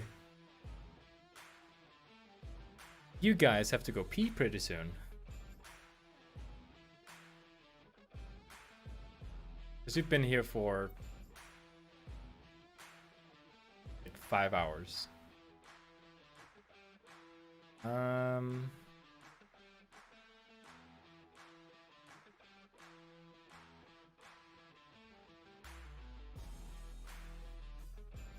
look at my druid form. I'm transparent.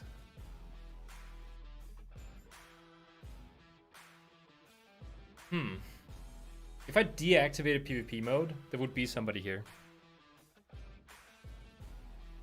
You like helping ungeared players in this mob? Well, that sounds good.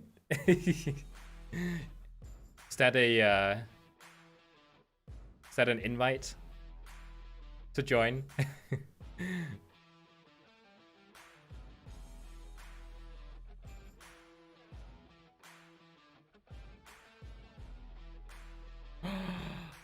Great, Worm from Beyond. No, that's the thing making me transparent.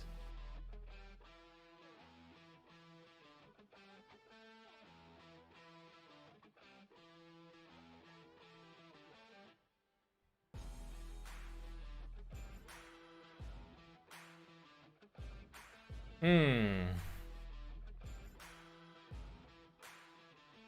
was playing Shadow Priest and some undergear paladin was just standing there waiting on this mob.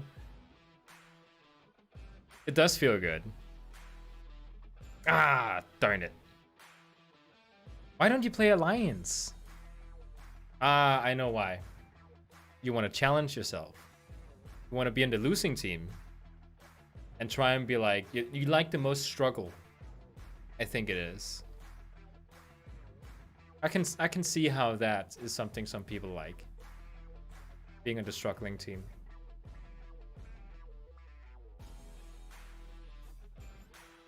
Yeah, it's always good when people, they show their gratitude. Ooh, hey! Awesome. What item level? Oh, he's even worse than me. Dude. You're even worse than me. You're dying now.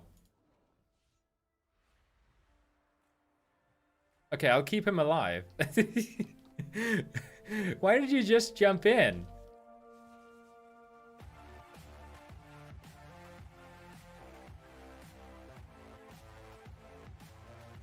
I don't even know if we're gonna win this. Okay, you know what I'm gonna do? Give you thorns. Is he using his metamorphosis? That's why he's not dying right now. Yeah, see, now he's out of metamorphosis. Now he's gonna die again.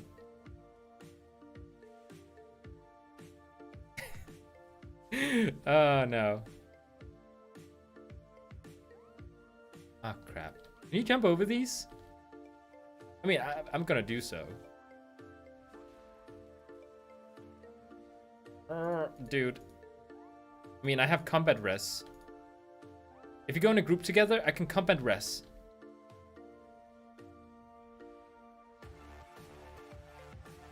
He didn't accept it.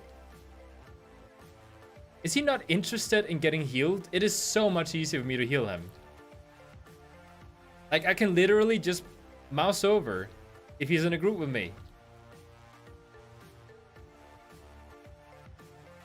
Man, this guy is not the brightest person in the world. He's undergeared. If it's not because of my heals, he's gonna die. And he's just like, nah, I want to give you a challenge. I want you to try and find me with your mouse and click on me and then heal me every single time. Yep, that's what happens. Because I can't get to you.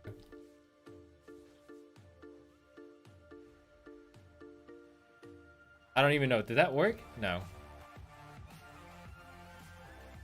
Oh, you know what would suck right now? Okay, I'm gonna go for it. I'm gonna go for it. I'm gonna kill this guy before he returns. No, he's back again. I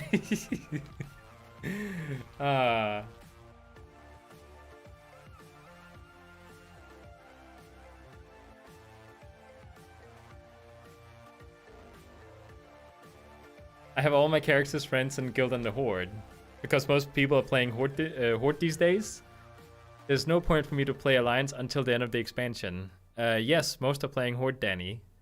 So it's questionable who's on the losing team. Well, it's not about quantity, it's about quality. So the reason that there's more players on the Horde side is because, you know, skill to, like, the overall skill measurement needs to match up.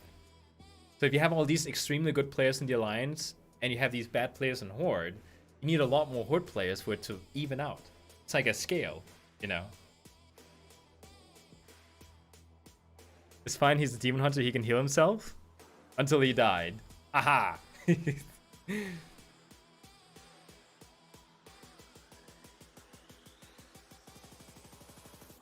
Okay, so let's turn in.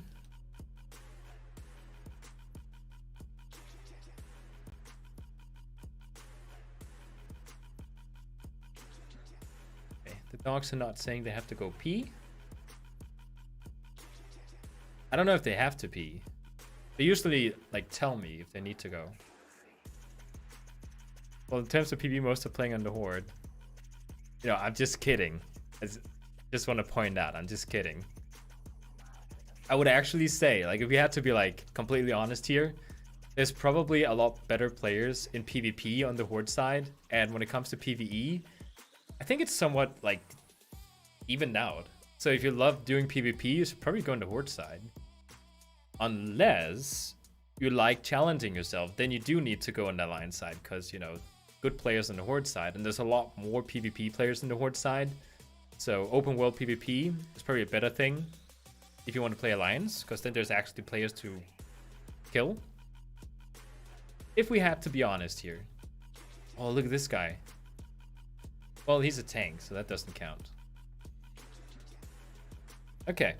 Oh, by the way, let me just, 1 second. Let me just go through this thing.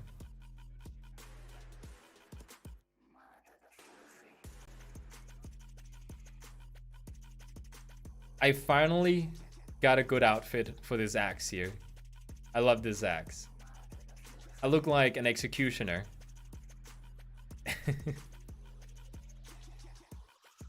Unless you enjoy losing, that is true. So what did I get? I got... Oh. Well, that was bad. I got haste. But no versatility. Oh. Yeah, I can't equip that yet. Put it down there. Because I also... Well, this one is actually not better now. So, next step is... That's not what I... Hear Magni's plan. Okay. Go back.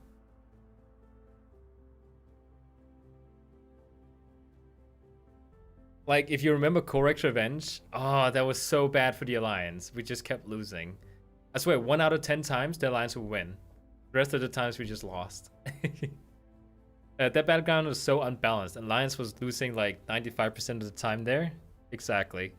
Back in December when it helped a lot in leveling too. But you know what the good thing about Korag is? Even though you lost, you still got a crap ton of XP. So if you went Alliance, you got instantly queued up. On the Horde side, I remember clearly, on the Horde side, if you queued up for Correct's Revenge, it took like half an hour to get queued up. Alliance, it took 10 seconds and you were queued up. So overall, even though Horde kept winning, it was faster to level on the Alliance side because you still got a crap ton of XP just from playing. So it was fast as Alliance, even though you kept losing, which was really funny, I think. But the reason Toxic explained, yeah. I wanted to play Alliance in Shadowlands, but I guess I'll have to stick with the Horde then. Ha! People are fed up, most of the good players being Horde. Top guilds sometimes need to recruit but can't. Now they are switching to Horde for a larger pool. Well, more people to kill. I mean, it also depends on the servers. Like Alliance, there's so much... Like, so many more players on the Alliance side than Horde. On this server here. Oh, I was thinking, like, what do I need to do? I need to talk to Magni.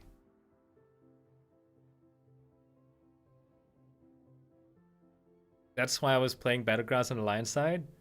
Yeah. Before long, Blizz will have to make a cross-faction playing a thing. That would actually be fun. I mean, didn't we make peace? I think if you have war modes deactivated, they should allow crossplay. Even better, I think this should allow Alliance players in Horde cities and Horde players in Alliance cities like actually visit each other. That would be a cool thing. But there have to be like, I don't know, there has to be some sort of... I don't know, because I think most players would just hang out in one city then. There would have to be some sort of system to make sure there's not like just Horde players in Stormwind or something.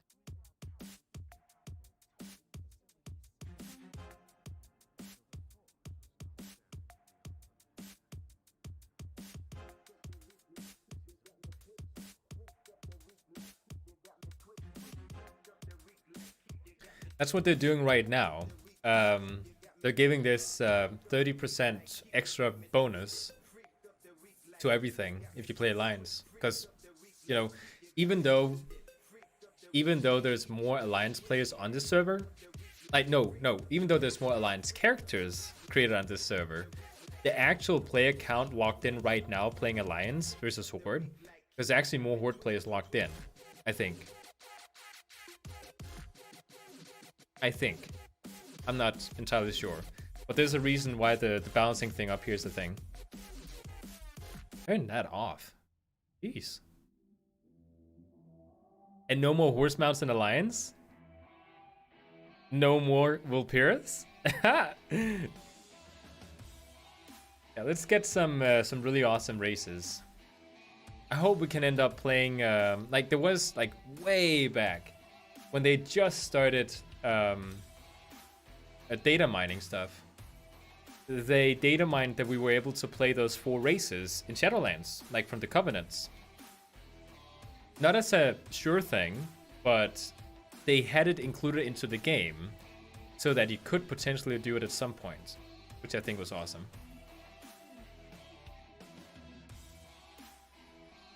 Do I have more? Just that one. Unlock that. Awesome. But yeah, I mean, I see many players on the Horde now doing keys and raids that are on the Alliance server, but they're playing Horde, meaning they faction changed. But didn't server transfer yet. Well,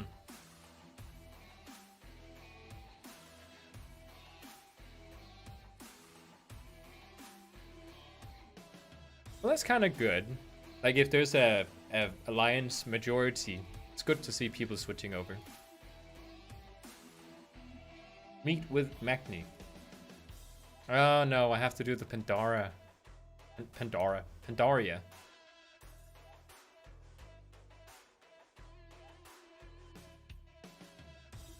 But you know what I could do? Let's go kill some rares. Yeah, let's go do that. What if it's today I get Sha of Anger?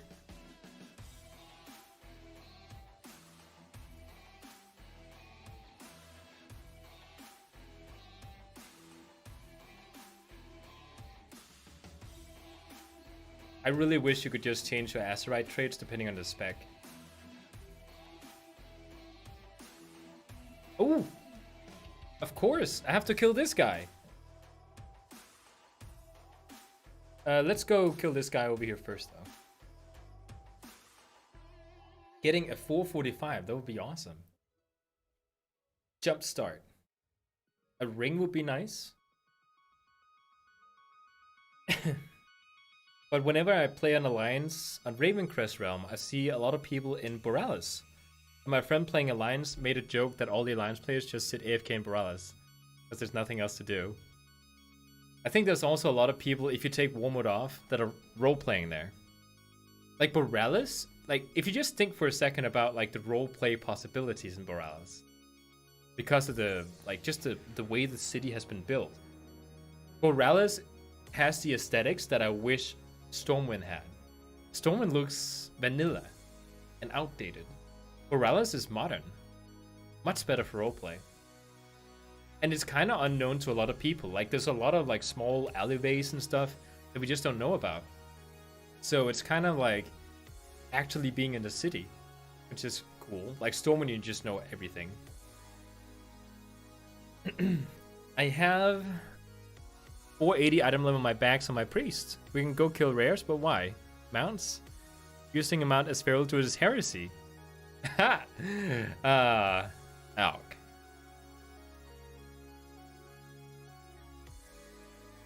You do realize it's the prestige behind it. Having that one particular mount that everyone wants. Like everyone has this mount as a druid.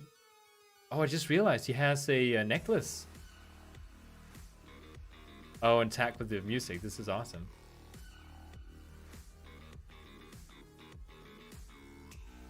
Oh, how does the dance look like with these guys? I forgot. It's the, yeah, this one. Okay. Oh, he clapped in tune with the music.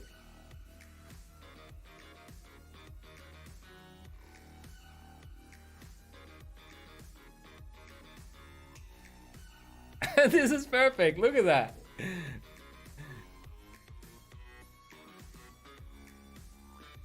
Oh, this is perfect. This is actually perfect.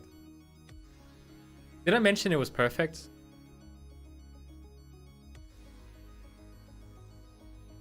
I know it's from that weird old video of the, you know, the guy in Speedos dancing. Like that's what they took it from. This is just amazing.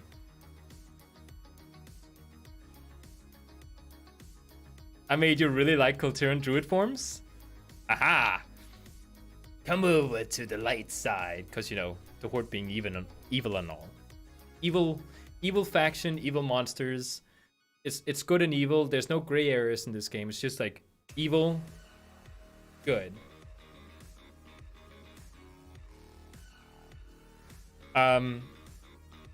See, the thing is, okay, can I just point out something? A lot of people are... Oh, sure thing, Toxic. Have a good day. I was loyal to Matoran Druid. Did you faction change to a Kultiran? Can I just... Okay, let me argue for why Kultiran. Because a lot of people are saying, Kultirans? You mean fat humans? And I'm like, that's not what they are. Look at this guy. It's like he's a bouncer. Yeah, he has a bit of stomach. But look at him. You don't want to mess with this guy. And if we had to point something out that is like the one thing that he has like the best of in the game, it's emotes. Emotes and Kultirans are the best. Look at the walking animation. This is a guy that has weight behind him. Like, if this guy walks up in the street, you go around this guy. You don't go through this guy. Like, he's... Look at him. He looks like he's gonna kick your ass if you look at him. I don't know, it's just so cool. That's why I think this axe is perfect, because this is like a huge weapon in the game. And also, weapons become bigger with Kultirans because it scales with the appearance. That's kind of awesome.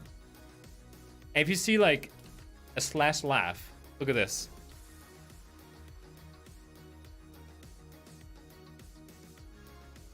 That's like the best thing ever.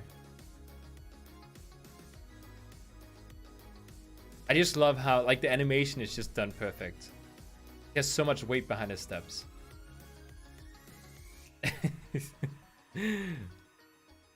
My Kultiran's Death Knight, and yes, he's scary mofo.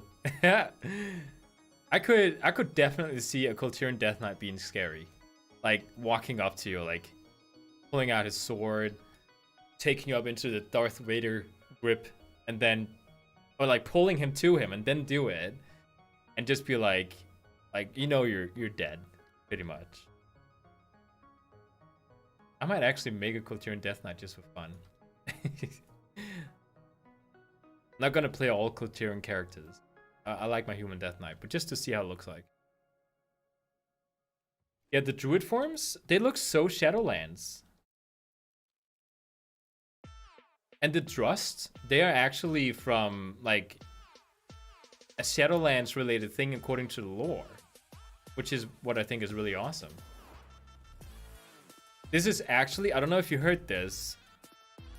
What's their name? The form of this? Druss. According to the lore, from what I was told. Oh, he spawned. Feral, well, not feral. Kultiran druids.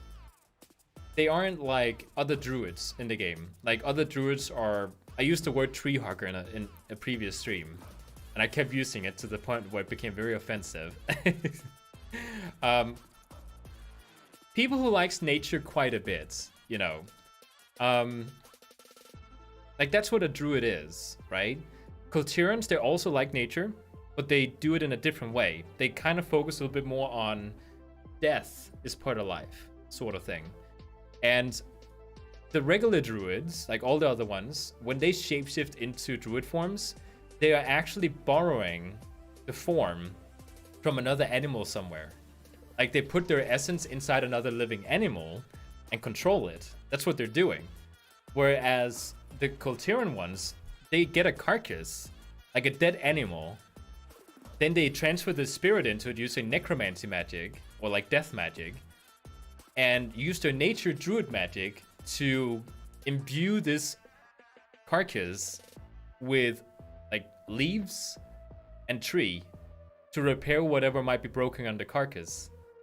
And that's what they have here. They're not like borrowing a living creature to inhabit its body. They're actually just taking a dead body, which is why it's like, you know, necrotic and wood mixed in together. And then they just make it into like their little toy thing, which I think is so cool. Can I type it? Druss. I think it is. That's how it's spelled. I would actually know like exactly what the Druss exactly are, because oh wait, I have to go over here. Because I don't know 100% about the Druss, but I've been researching the Druss Druids, which is kind of nice. Like, it's just so awesome, I think.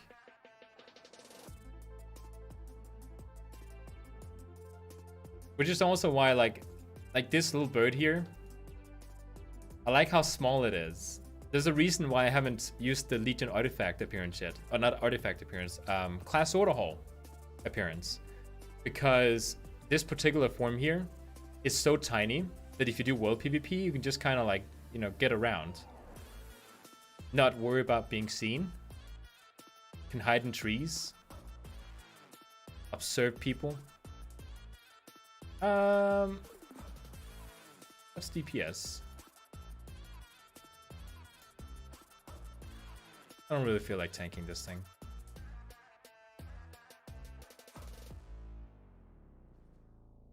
Everyone's just... Have you seen the Amazon MMO game? Oh, yeah, it's the... I've heard a lot about it, but I haven't actually seen it. But from what I've heard, if it goes the way that they plan it, it should be very good and amazing. Like, there was a lot of systems in there that people have been wanting in MMOs, but just doesn't exist, from what I remember. But I don't remember what the systems are. Yeah, the big Legion skin, it's really nice for regular Druid, I think. Like, I love it for regular Druid. But for the Druids, I'm not a big fan of it. Like, I'm actually more a fan of using this skin here than my Druid artifact skins for Feral. Come on, we have a tank. I was gonna say.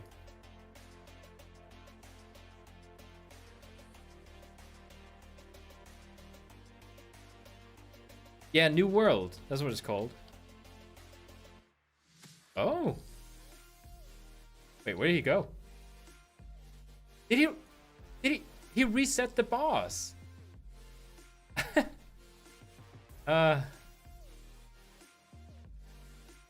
You like the Legion skin for the passenger?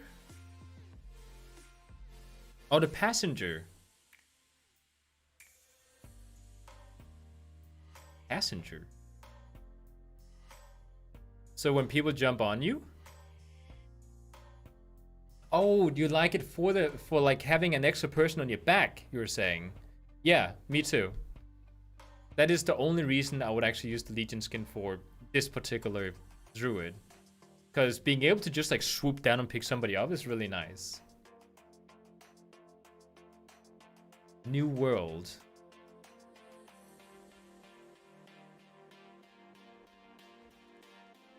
And he's back again. I want to check out this game. In 5 minutes, I'm going to have to close the stream, so I won't actually get to finish the cloak quest. I have to do some video editing. Get some actual work done. I mean, this channel is also kind of like a hobby, but it's not paying my bills. So...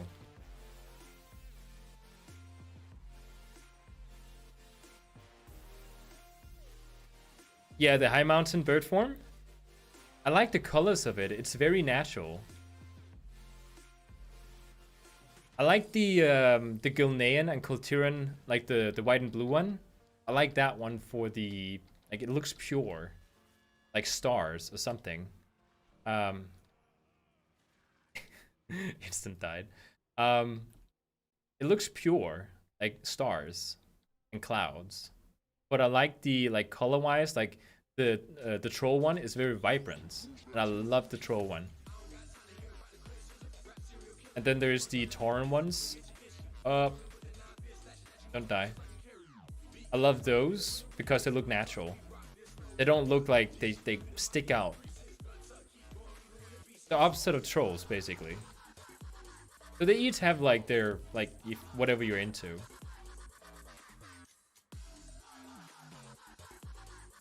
I'm gonna have to go into bear form once the that bubble appears. I don't want to die. Use the little owl form from Glyphs. I've seen a lot of people use that one. I also used it at one point. I wasn't too much of a fan. Like, I like the owl form better than the default druid flying form, but if I play the other druids, I just prefer using the Legion one. It's only with this particular Drust druid that I like the default flying form. Okay, switch to bear form. Quick. Quick. No! No! Oh! I'm dying. Oh, please don't die. I actually didn't die. Awesome.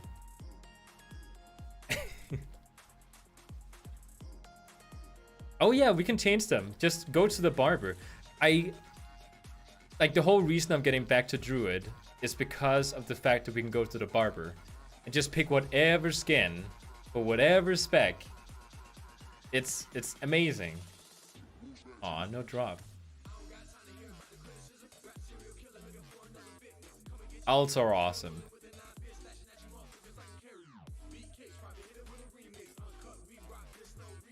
Okay. I'm gonna fly over to Magni, and then I think that's it.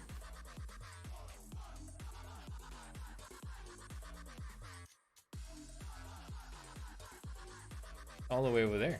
Oh no, I'm gonna kill Sha, and then that's it. I'm gonna kill Sha. I also didn't loot my Galleon yet. Okay.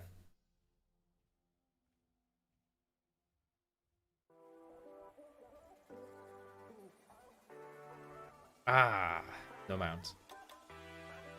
But that's okay.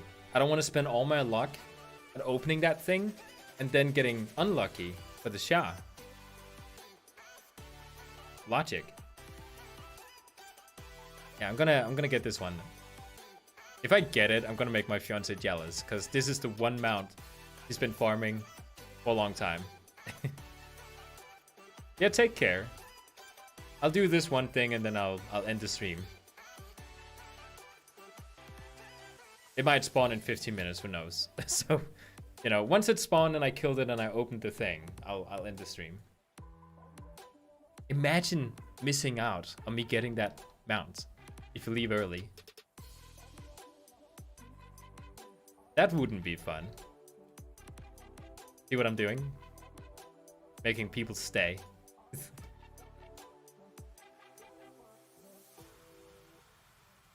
Just, I'm gonna take a look at it. I have videos open here at New World.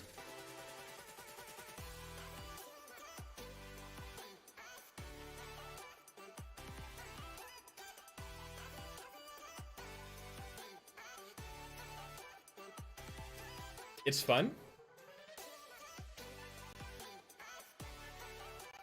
It looks very realistic, which I think is pretty awesome. Okay, let's stop the music and actually see what this is about. Okay. I need to switch this around.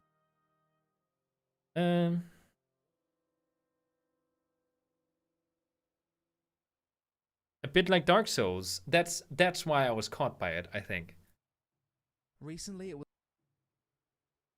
announced that Amazon's upcoming MMORPG New World is being delayed until spring 2021.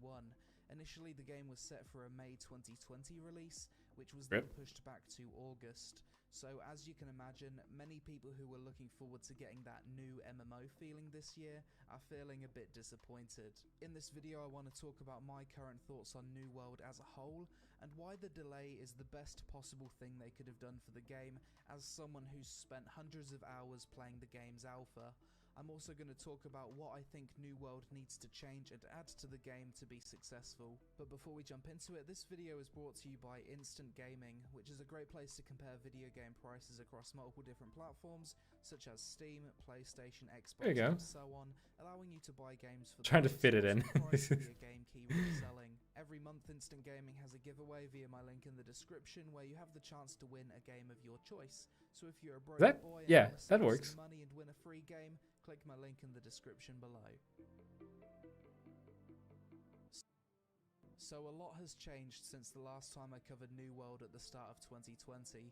Back then the game was definitely going more in the direction of a sandbox PvP MMO, but over the course of 2020, it seems as though their focus has shifted to trying to capture the theme park PvE audience. This is reflected Yeah, in this- their decision like to the combat switch is to like an Dark opt-in Souls. PvP system, have territory wars be an instanced 50 vs 50 battlegrounds type thing that lasts like 30 minutes. I mean, one thing is how it looks, another thing is how it which actually are an feels. instanced Because it PvE could very well horde not feel like defense Dark type Souls. mode where you defend your settlements from corrupted monsters. It was also said in the community PvP Q&A that the game is now leaning to having more of a PvE focus. Now, when all this information was coming out, pretty much every content creator covering this game pointed out that doing a complete 180 on your vision for a game that you've been working on for a few years, Yeah, it's not a good few idea. months out from release, would be a complete disaster. Yeah. And this is evident in the fact that they've now had to delay the game until 2021. Personally, having played the game, I think New World has many core problems they need to address before the game has a good chance of success.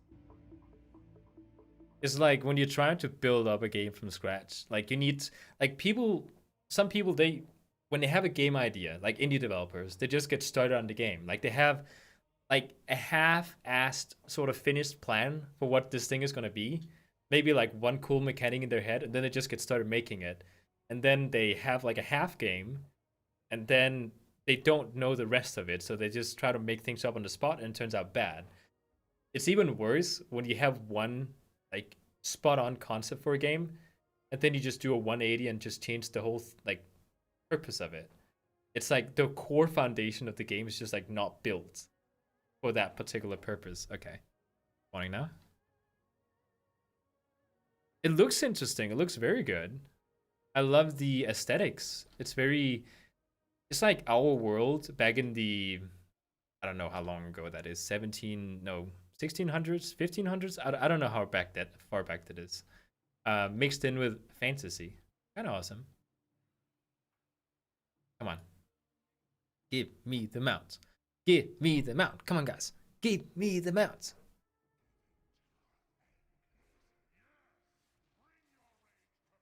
Took him 5 minutes to spawn. Ah, come on.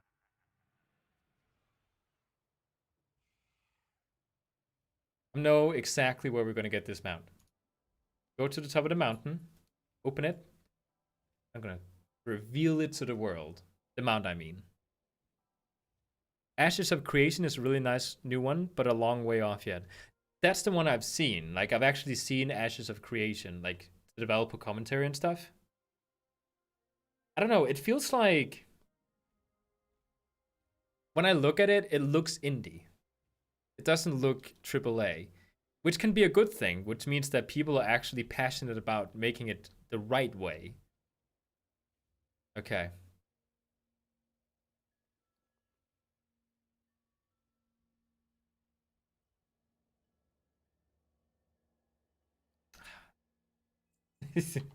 I was so sure I was gonna get it. Like, I even hyped it up on the mountain. I'm gonna open it up here from now on, because that would look amazing.